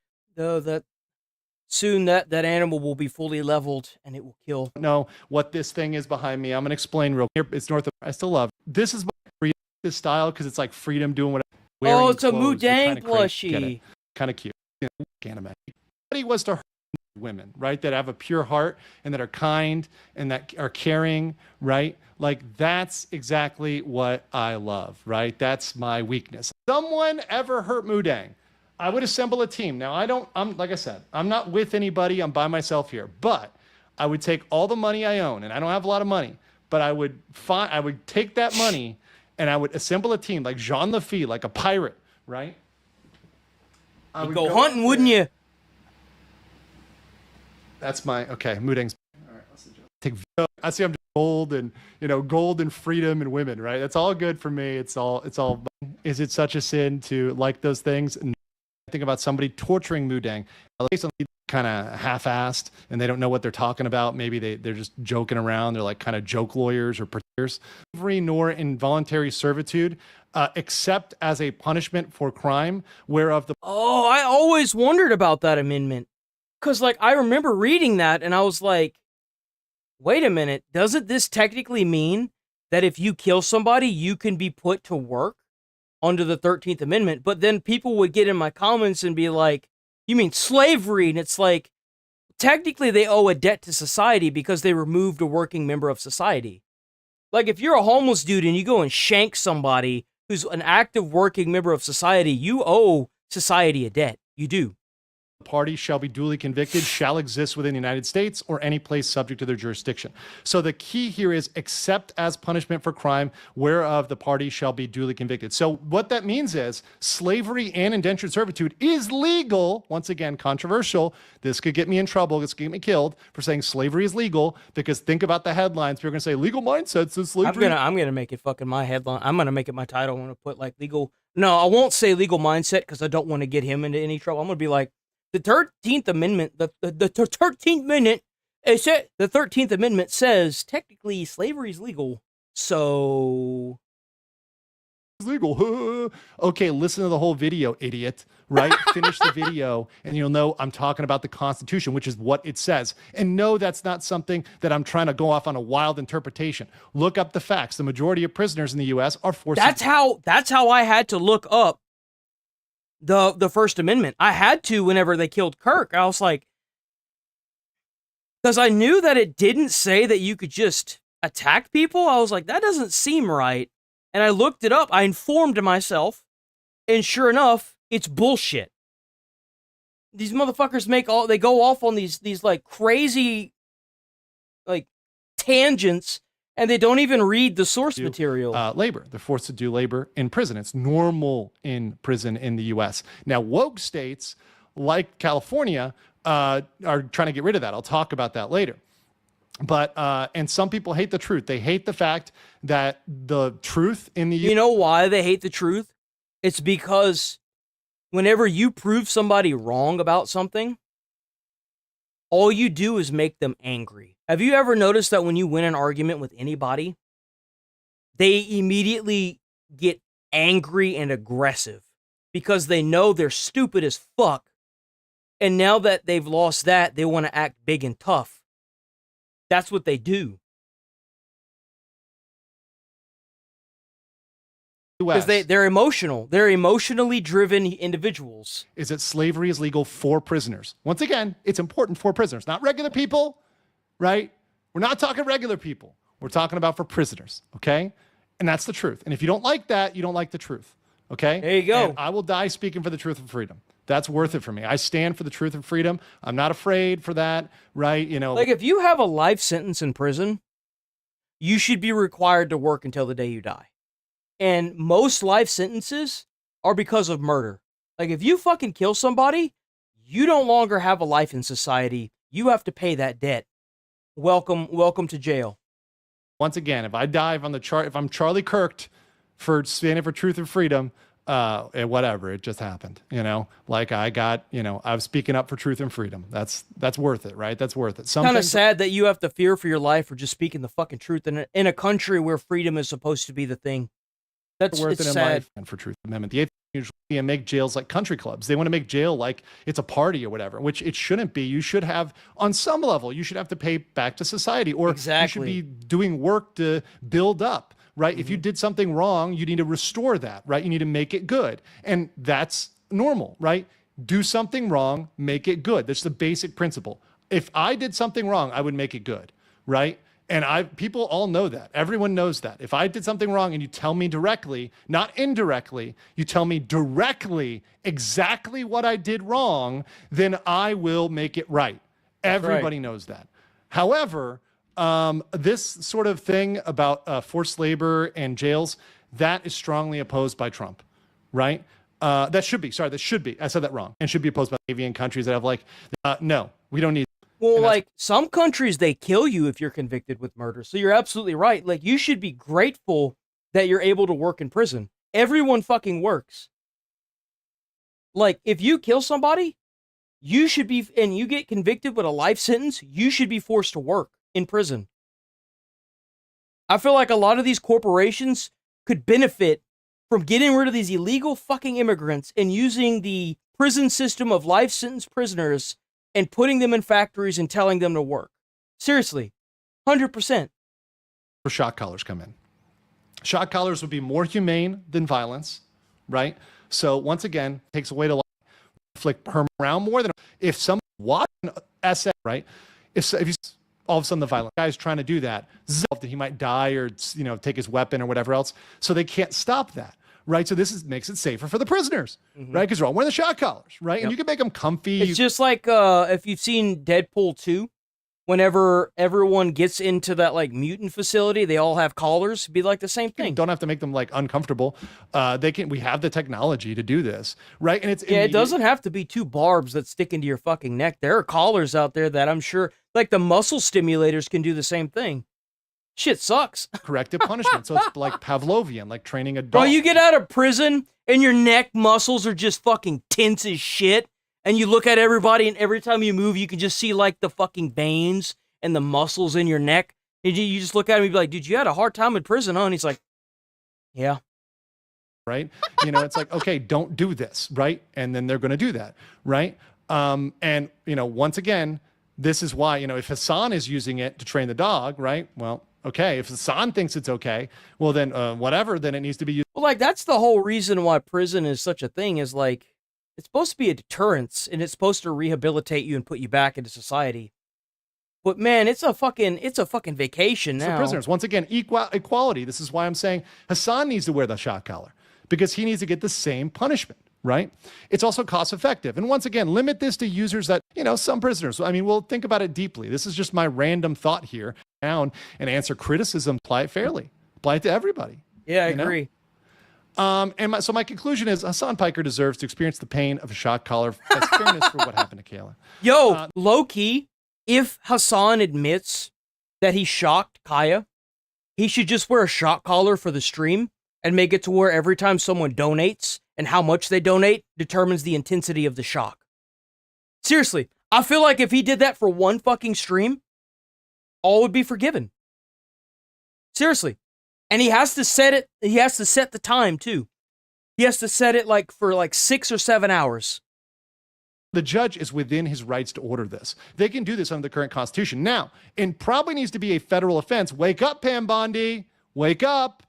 And so leftist states like California don't ban it, right? So, because they're not going to be the ones to do this. The Instagram or TikTok and gets a hold of this level, we could do this. We could do this right away. This would be like quick.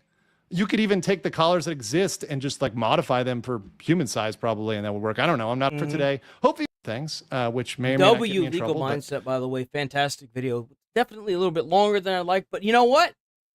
Bro hit a lot of solid points, and he actually answered a question that I was trying to figure out.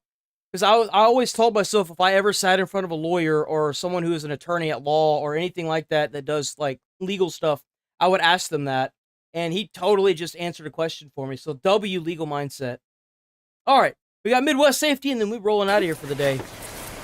On March 16th, 2024, just after 10 p.m., officers with the Macomb Police Department in Illinois were dispatched to an apartment complex following multiple reports of a woman screaming. The nature of the disturbance was unclear, but callers indicated it was still actively unfolding. With limited information and urgency rising, officers advanced toward the apartment complex. Unknown to them at the time, the horrific events about to unfold would change their lives forever. Oh, damn, here we go. Bro, he's been hitting bangers here lately.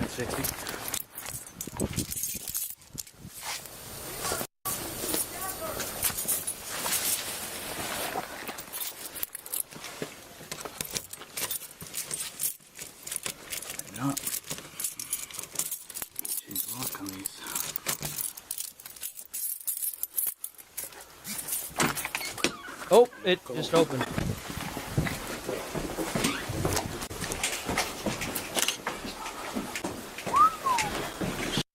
Damn.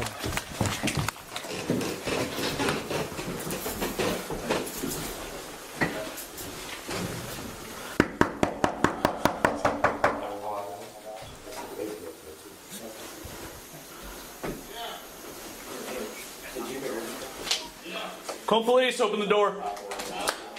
Huh? Macomb Police, open the door. Huh? Oh, what the fuck? Let me see your hands! Let me see your hands! Get out! Get out! Get out! Get out! My son!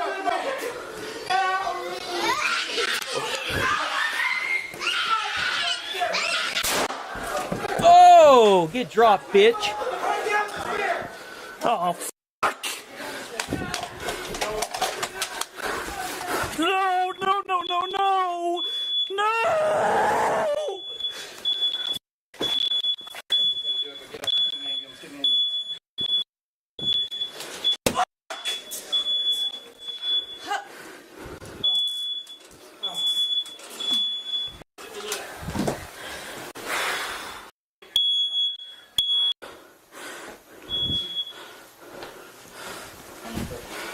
So what the fuck happened?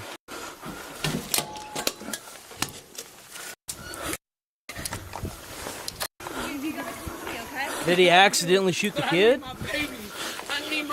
Okay, I need you to sit down. Bro. Go around back. Hey, are you good? No, I'm not. Do you want me to stick with you? Talk to me, brother. Are they secure there? Yeah. Okay. I'm just gonna hang out with you, okay? Mm-hmm. Bro, that's gotta be a fucking shit feeling. Oh my god, that's awful, bro. Damn. Oh, that's fucking terrible. I wonder if the guy actually pulled the kid and then he hurt the kid. You know? I wonder if that's what happened. Maybe the cop actually didn't do it. Listen, I'm right here with you, okay? Do you want to sit or you want to keep it? You want to stand?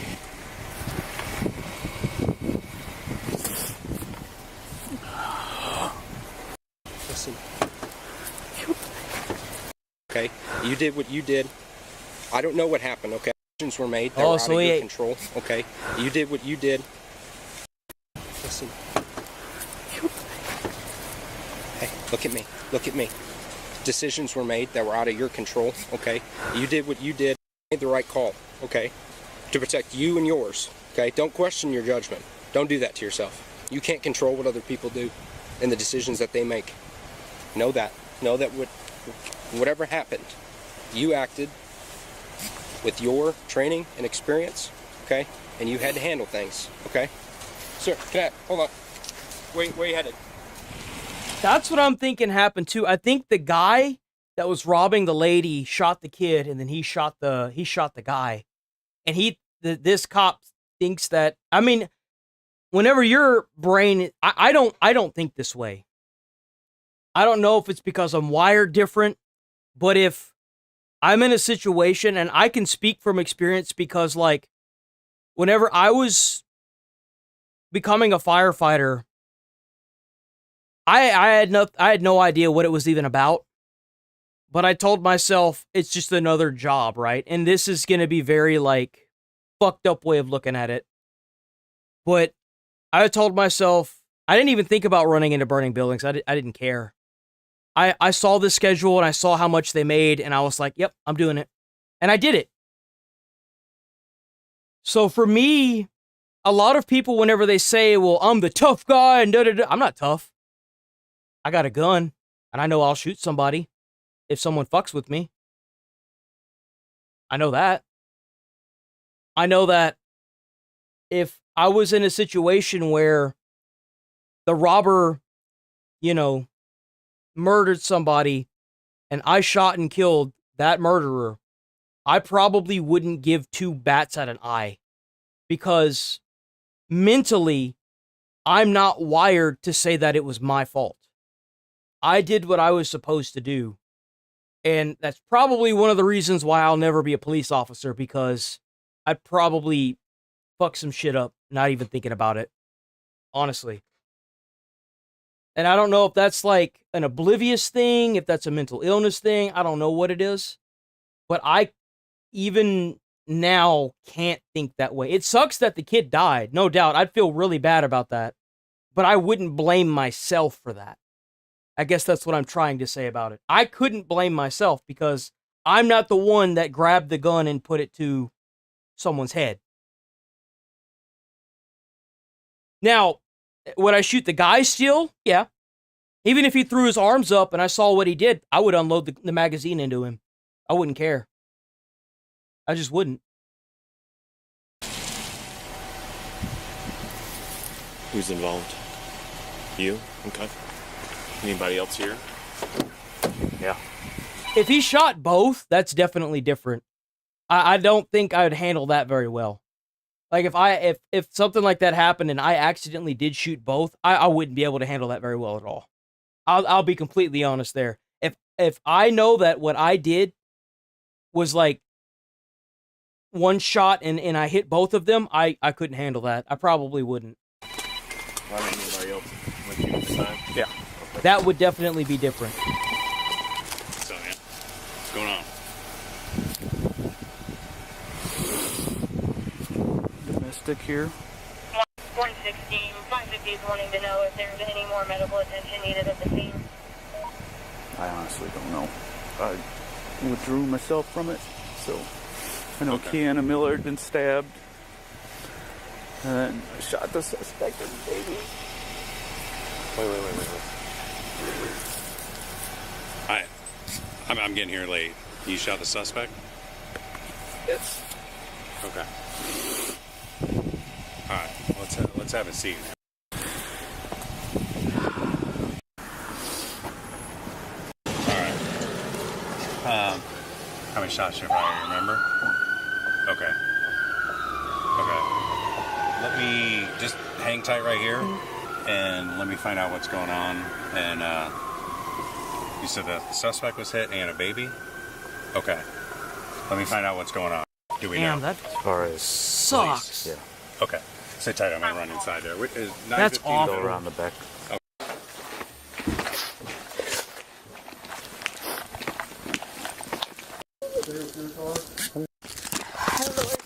Hey.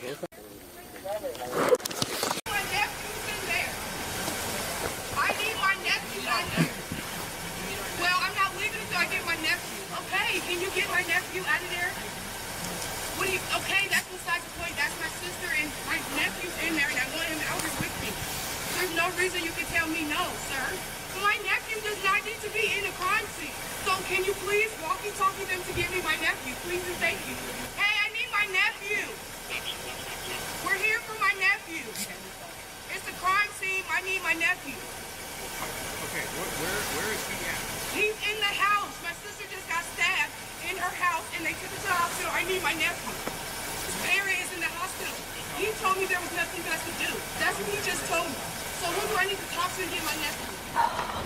Yeah, I know you got a lot going on. Was there a boy in there? Yeah. She's here to come get him.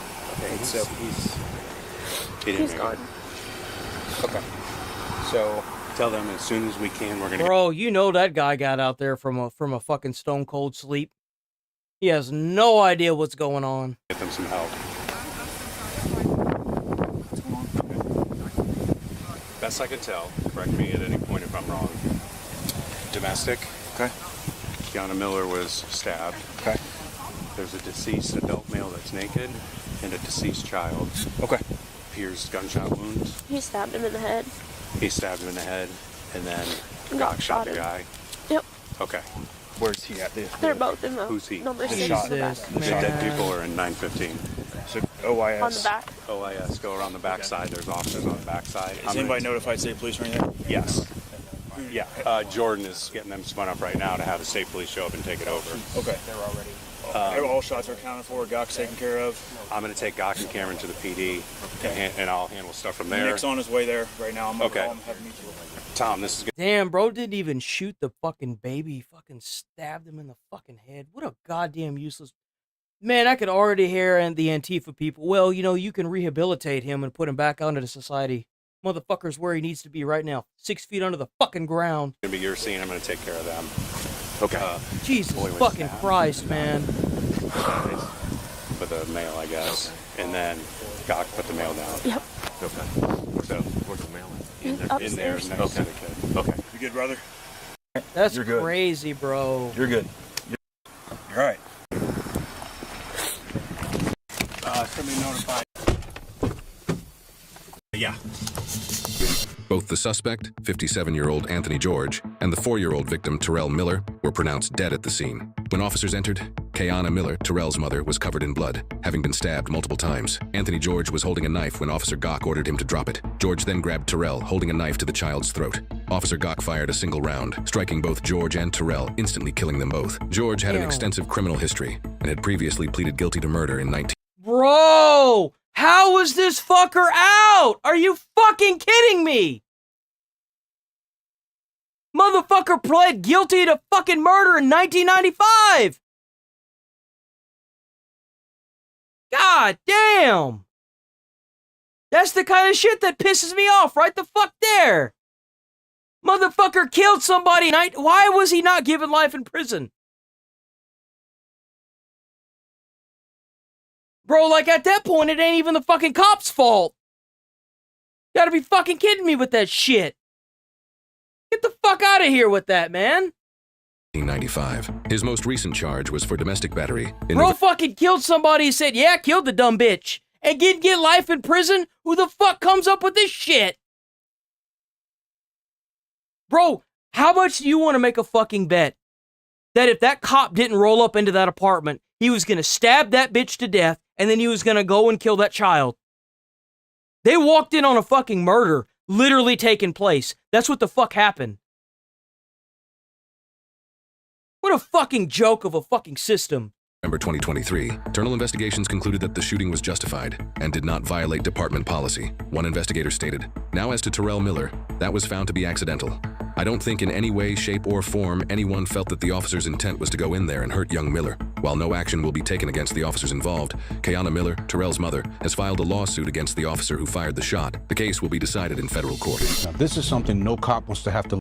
Dude, I couldn't imagine that, dude. I just could not imagine that. Bro, that's crazy.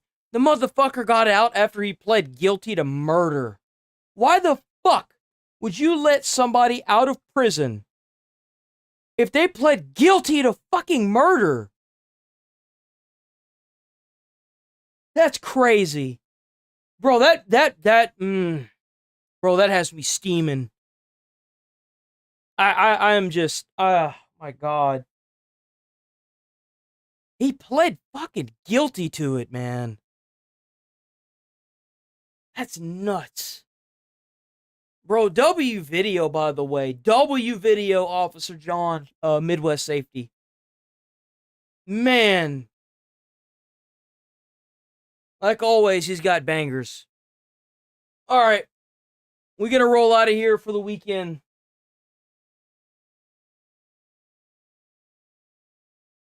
That seems to be the thing, is like, I ain't never seen somebody get out of prison on murder charges. And that's just, I just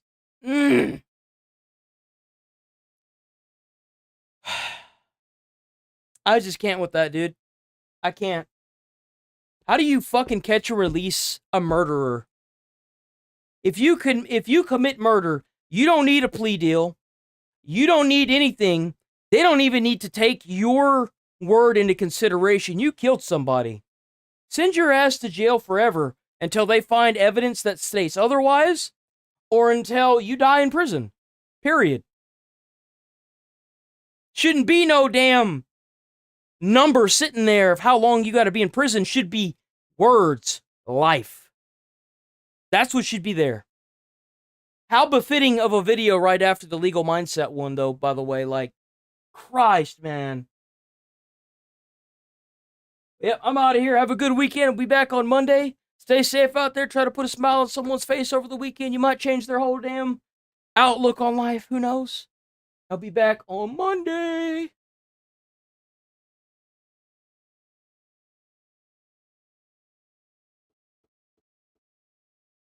I just can't even. Exactly. Exactly. I don't even know why they even. Fuck that shit, man. Put that fucker in the ground where he belongs. Fuck that, man. That's crazy. I gotta roll out of here. I'm already late. See y'all Monday. Peace. Thanks for the streams.